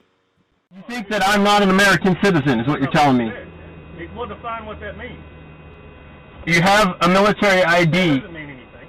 You have this ID. Those aren't immigration documents. Do you want a passport? Are you a U.S. citizen? I am a U.S. citizen. You wouldn't answer me earlier. You never asked me if I was a U.S. citizen. The gentleman was not answering any questions. I mean, he said... That's not true, counsel, is it? He never once did not answer a question posed to him, did he, counsel? There is not a single incident where he was asked a question and did not pose it. He immediately produced his identification at minute 11 after he realized that that identification wasn't satisfactory, offered to produce 2 passports. That offer was not taken up, and then there was silence. I don't understand what he did that contributed to the lengthy time that they just sat there. And there's like a huge standoff between him and Border Patrol. Eventually they arrested him or something. I was not arrested as the video shows, or as the barest of research would have demonstrated. And they probably realize that what they're doing is probably not having a real impact on the mission. Once you started exerting your rights, though, once you started claiming the rights that you have, do you think then, though, things changed and they went a little deeper into hassling you or harassing you? Yes, sir, I do. I believe that they, they'd pull me aside. They would secondary me. It was because I had, said no to them. Never mind the fact that I've answered every other question that has to do, that's relevant, but not wanting to tell them, what I intend to do over the weekend. Just that little bit offended them. So then I started to get the, lectures. You're the only pilot from the base who won't answer our questions, or, why won't you just tell us this, that, and the other? And then it became apparent to me that I was becoming known to agents there. So it started to just kind of get worse and worse. Well, I want to apologize on behalf of the federal government for them doing that to you. They shouldn't have. Yeah. And so, again, I appreciate your service and thank you for being here. Also, who was it who mentioned that the agents of the CBP wrote to the military, Mr. Ryerson, wrote to your military commander? Mr. Tomczyk, is it within the purview of the proper duties of a CBP official to write to military commanders or private employers about the conduct of, with allegations about the conduct of people who pass through a checkpoint? Absolutely not, sir. It makes no sense to me whatsoever. So they have no authority to do that? I am not aware of any such authority. Mr. Ryerson, to your knowledge, was any action taken against these agents for going way beyond their authority in order to hurt somebody? No, sir, there was no action taken to my knowledge. And he sued for false imprisonment in federal court, and the federal court was like, no, get the hell out of here. So he appealed, and then those judges were like, no. So he appealed to the Supreme Court. And the Supreme Court's like, we're not going to look at this, dude. Like, just roll down your window and give him your ID. The Supreme Court declines to hear the vast, vast majority of cases brought before it. And in my case, they did not provide any reason as to why they did not hear it. And they, like the FBI, are not in the habit of explaining themselves to deeply in-debt waiters on Bainbridge Island. America does need to police our border. Rick Rainierson understands that. He's an Air Force pilot who served in Iraq and Afghanistan. Now he's based in Texas, where he found he had to pass through checkpoints all the time. There's no way to leave the border town without going through a checkpoint. The checkpoint he had to pass through most often is 67 miles from the border.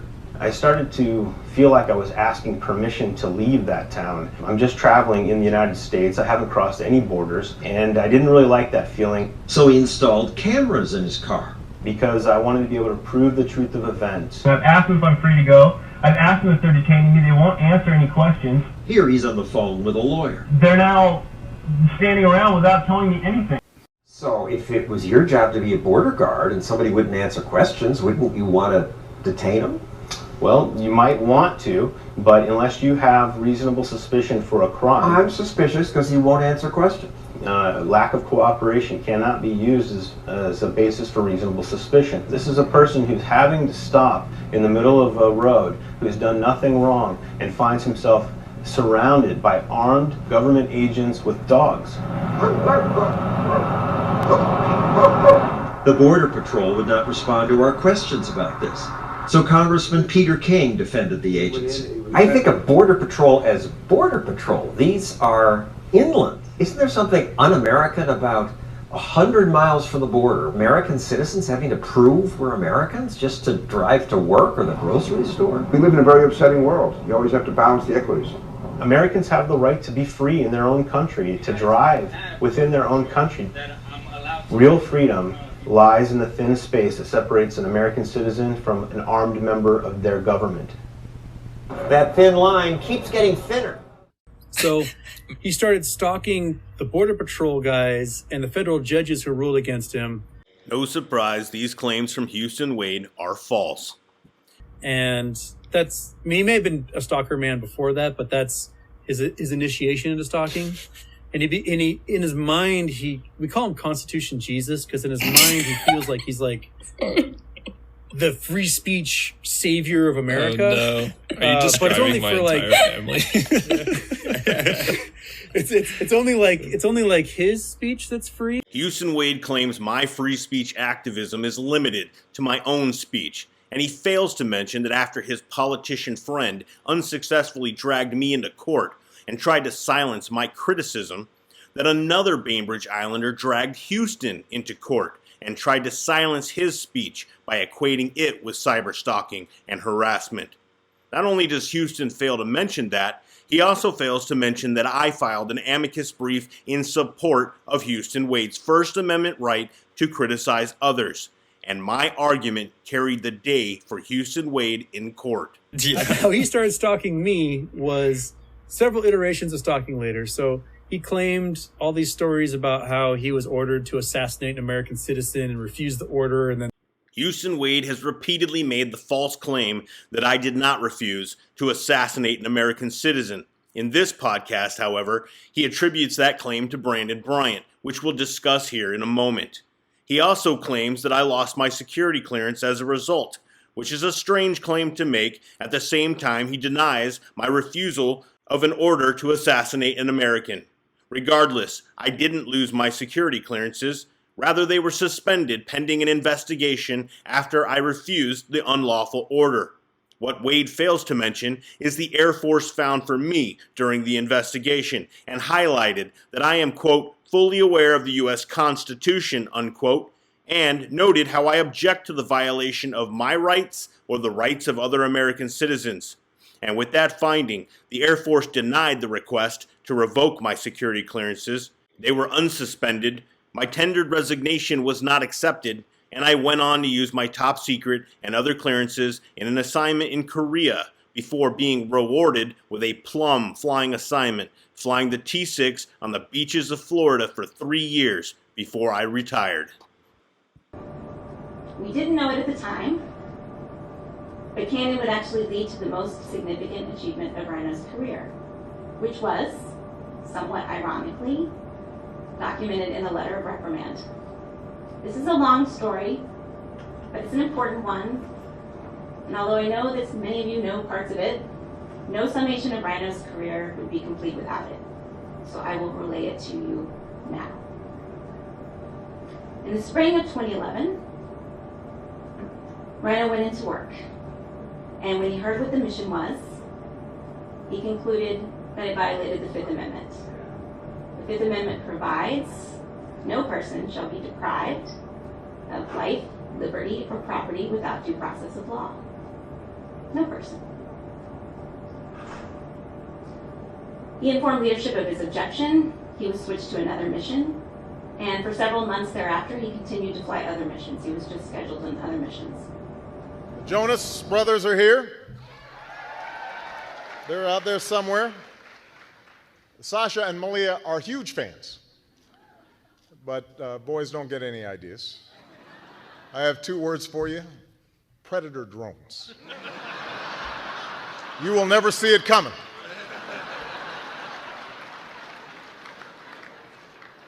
You think I'm joking? How will Obama defend his secret kill list next week at the foreign policy debate? That's an American citizen that's being targeted without due process of law, without trial, and he's underage, he's a minor. I would suggest that you should have a far more responsible father if they're truly concerned about the well-being of their children. You said that he was responsible for these things. Yes, but again... Is there going to be any evidence presented? I don't have anything for you on that. Do you not see at all, does the administration not see at all how a president asserting that he has the right to kill an American citizen without due process, and that he's not going to even explain why he thinks he has that right, is troublesome to some people? What do you think constitutional law professor Barack Obama would think of this? I think he spoke about it today. Then the commander decided that approach was no longer going to work, and he told Rhino he had to either fly the mission or he would go the quote-unquote legal route. So he gave Rhino the order to fly the mission, and Rhino refused. He brought in a witness, he gave Rhino the order to fly the mission, and Rhino refused in front of a witness. Rhino then got an area defense counsel, smart move, and the commander decided that the order should be repeated in writing. I will never forget, ever, sitting at the Red Lobster in Clovis, New Mexico, when we got the call that he needed to go into the boss's office to review this order in writing and sign his refusal in writing. But he did. It was all handled very calmly and professionally on all sides.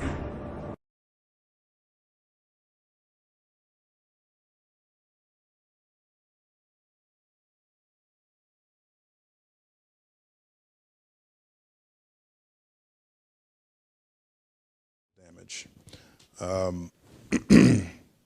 We also had issues, obviously, concerning lethal force against U.S. citizens.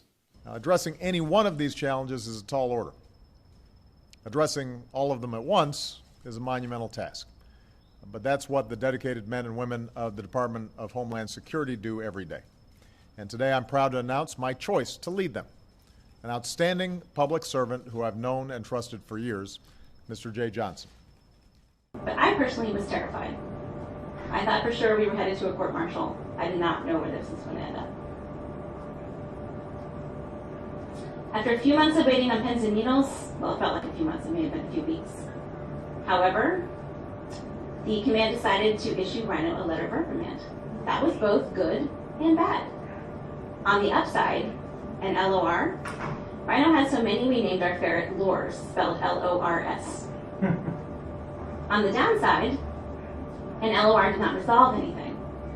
It didn't adjudicate the lawfulness of the order. If he'd been given it again, or a similar mission, the cycle would have simply repeated itself. So Rhino decided that the only thing he could do was to resign his commission, even though he had 15 plus years of active duty service at that time. So in the 3 days that you have to respond to an LOR, he filled out also this resignation form that he found online and paperwork, and when he responded to the LOR, he delivered that as well to the squadron commander. And Rhino went for a year, and his security clearance was suspended, and he was taken off the flight line at that time. And he went for a year and worked, and I use that term very loosely, in the CE squadron. Bear in mind, he's a religion major, while we waited to see what would happen. What we did not know is at that time, the command, in addition to suspending his clearance, had attempted to permanently revoke it, probably with an eye of a separation thereafter. So we are waiting in limbo. I'm sitting in my office. I get a call. Rhino says, I just got a call. I have to report to the commander's office. I'm not going to lie, my heart sank. In my experience, that call had not led to flowers and roses. So he went in, and a few hours later he called me and he said, the Air Force rejected the command's attempt to revoke my security clearance. They want me out of Cannon as quickly as possible, and they're offering me Korea with a follow-on to the White Jet assignment of my choice. I'm sure my colleagues could hear me yell, take the assignment from down the hall. Then this other drone pilot veteran was like, no, you weren't. Well, I just want to clarify first that I'm not a pilot. Was a sensor operator. And so he made this whole 2-hour documentary just absolutely ruining the life of this veteran who stood up to him. Was like, you didn't do that shit. You're totally pulling that out of your ass. Here's the part where Houston Wade attributes the false claim to Brandon Bryant, claiming that Bryant stated that I did not refuse to assassinate an American citizen. Unfortunately for Houston Wade, here's Brandon Bryant saying just the opposite. He also obeyed a command that he felt was wrong, and I feel like that needs to be honored. And one thing about that is I didn't do that. Well, I bitched, but I did it. And I bitched. But I never once said no. And I know where that comes from for me.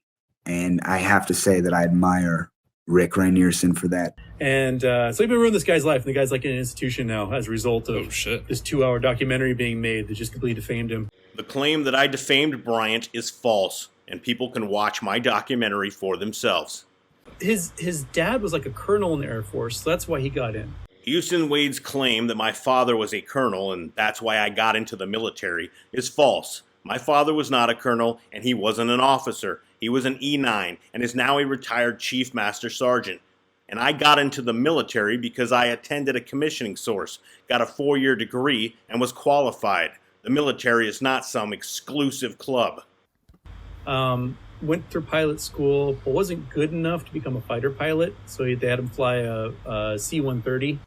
Houston Wade's claim that I wasn't good enough to fly fighters is false. I did well enough in pilot training to select fighters had I wanted, but I chose to fly the heavy track. It should be noted that the United States Air Force, much like the FBI and the Supreme Court of the United States, is not in the habit of traveling to Bainbridge Island to inform a deeply in-debt waiter of the progress of its pilots.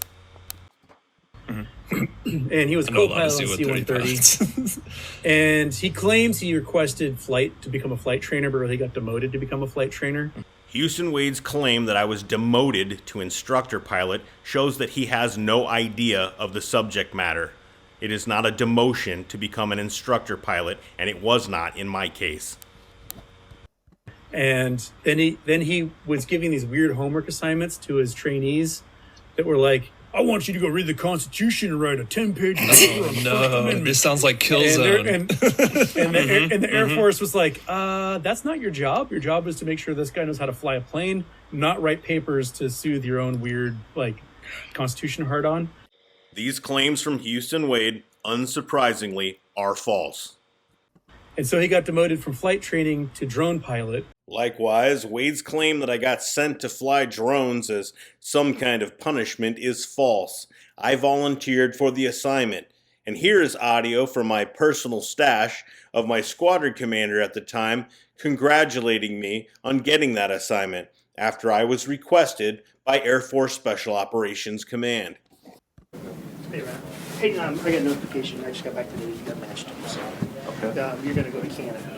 Oh, Q9. sweet. So, for UAVs? Yes. Awesome. Q9. So I have no essay on it at all on how that transpired. All I got was a message saying you're good to go. So late summer.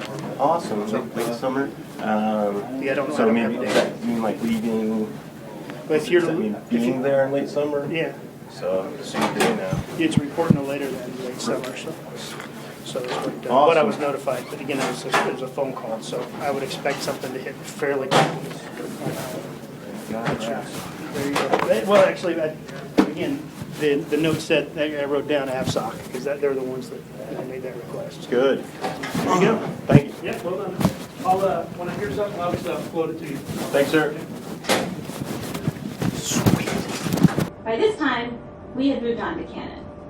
Now, you might be thinking that an RPA assignment at Cannon was Laughlin leadership's punishment for what had gone on, but you would be wrong.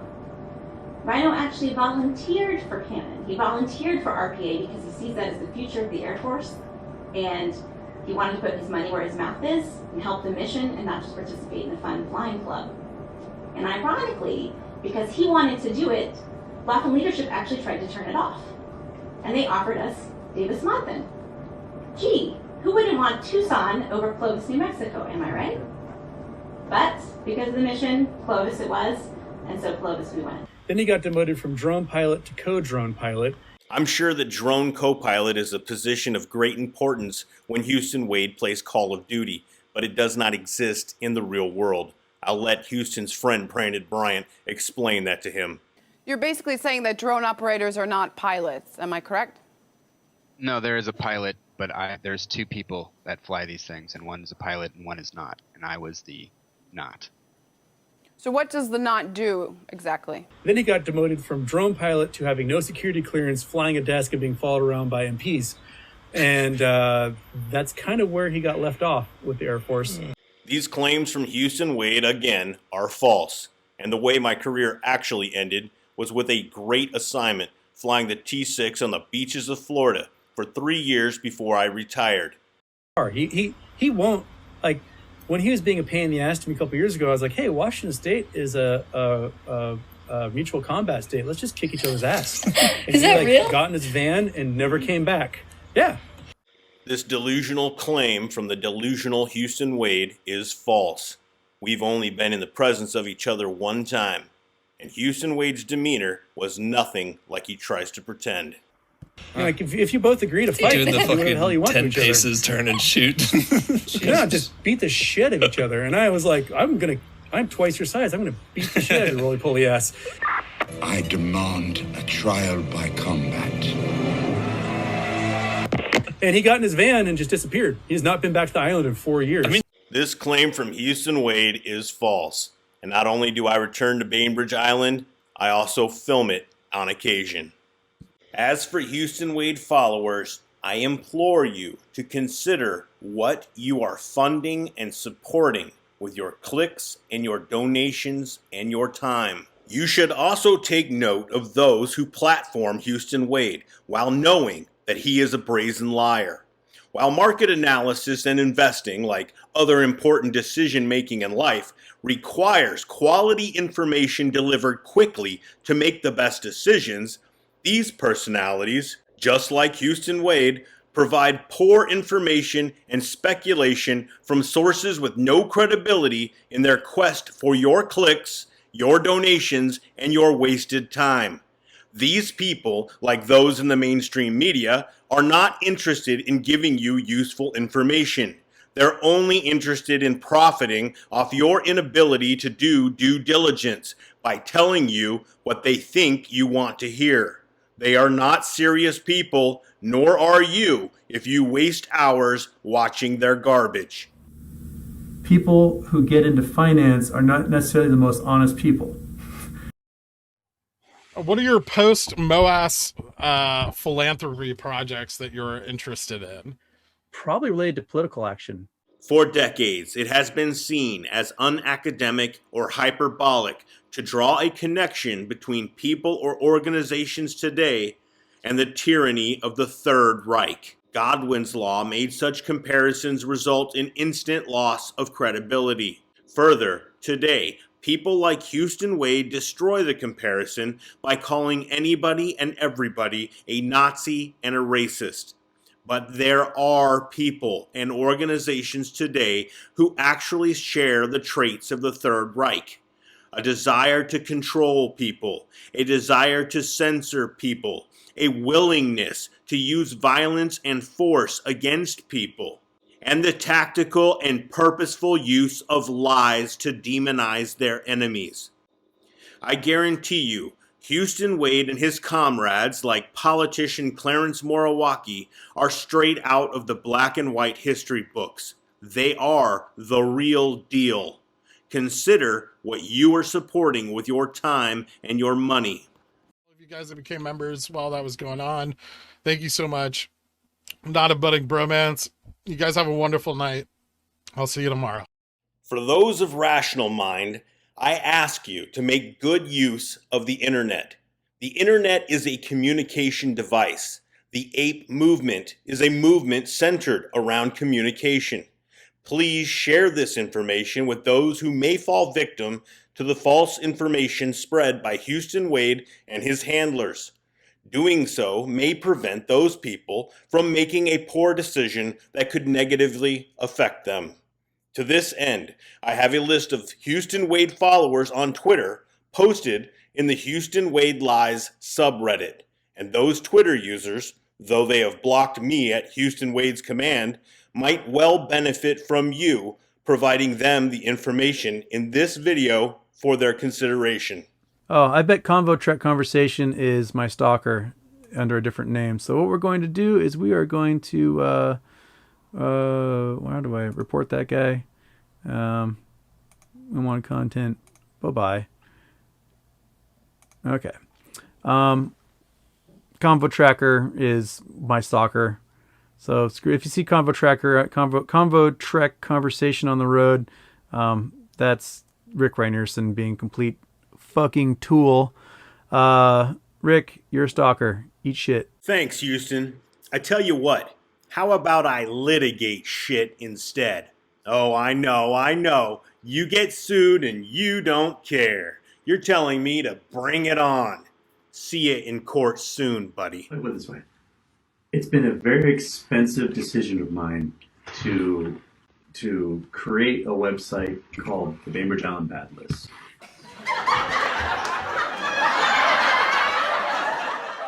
Me and Bill Nelson decided to sue me.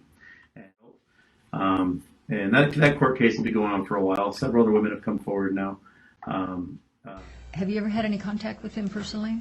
In 2001, I ran for city council against Bill Knobloch, and at that time, Houston Wade was a 20-year-old barista at the Town and Country Market. Oh. And he ran for city council. And shortly after he entered the race, he exited the race and gave his support to Bill Knobloch. But after that, no contact. Saw him on occasion working at his jobs in downtown at the Harbor Pub and other locations where he has worked as a waiter. His mining operations. Mining Operations. Oh, okay. Yeah, he's very extensive. He has a very extensive background for a waiter. It's very impressive. I had no idea he had the depth and breadth. So. Ooh,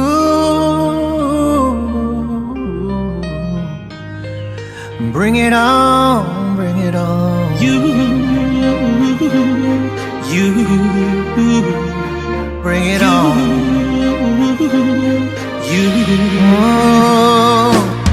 Life know the sweet though, hey. If some people know the hate too, so use the number 6 so and calculate. You go see the ratio. The beef self na me go, whether na asu them relate to. So bring your own crayfish, oh. We go mix so, oh Lord. Shana them talk say we no go blow. Share them they see us now, we don't they glow. Take a look at me now, take a look at me now. We're running things in this town. Can't you see? I don't care who you are, where you're from, or what you do. Just as long as you're chasing money, do what's right, never give up on it. Bring it on, bring it on. Are you ready? Unu ready? No matter how you try, don't you ever fall. Keep your head up high and standing tall. Bring it on, bring it on. Are you ready? Unu ready? No matter how you try, don't you ever fall. Keep your head up high and standing tall. I think that's really not okay right at the moment, so I'm going to have you guys step out front. Houston. Okay? Yes. You're being served. Thank you. Thank you. Thank you. Bring it on, bring it on. Are you ready? Unu ready? No matter how you try, don't you ever fall. Keep your head up high and standing tall. Bring it on, bring it on. Are you ready? Unu ready?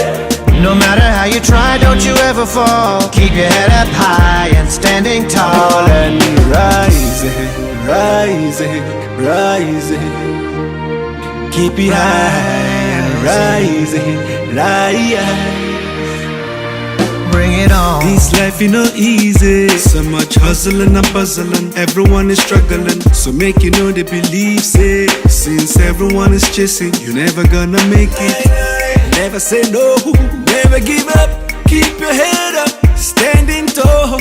And for sure, you go turn it up, turn down for what? Hey, Shana them talk say we no go blow. Share them they see us now, we don't they glow. Take a look at me now, take a look at me now. We're running things in this town. Can't you see? I don't care who you are, where you're from, or what you do. Just as long as you're chasing money, do what's right, never give up on it. Bring it on, bring it on. Are you ready? Unu ready? No matter how you try, don't you ever fall. Keep your head up high and standing tall. Bring it on, bring it on. Are you ready? Unu ready? No matter how you try, don't you ever fall. Keep your head up high and standing tall. And rising, rising, rising. Keep it high, rising, I don't care who you are, where you're from, or what you do. Just as long as you're chasing money, do what's right, never give up on it. Bring it on, bring it on. Are you ready? Are you ready? No matter how you try, don't you ever fall. Keep your head up high and standing tall. Bring it on, bring it on. Are you ready? Are you ready? No matter how you try, don't you ever fall. Keep your head up high and standing tall. And rising, rising, rising. Keep it high, rising, rise. Bring it on. Let me put it this way. It's been a very expensive decision of mine to create a website called the Bainbridge Island Bad List.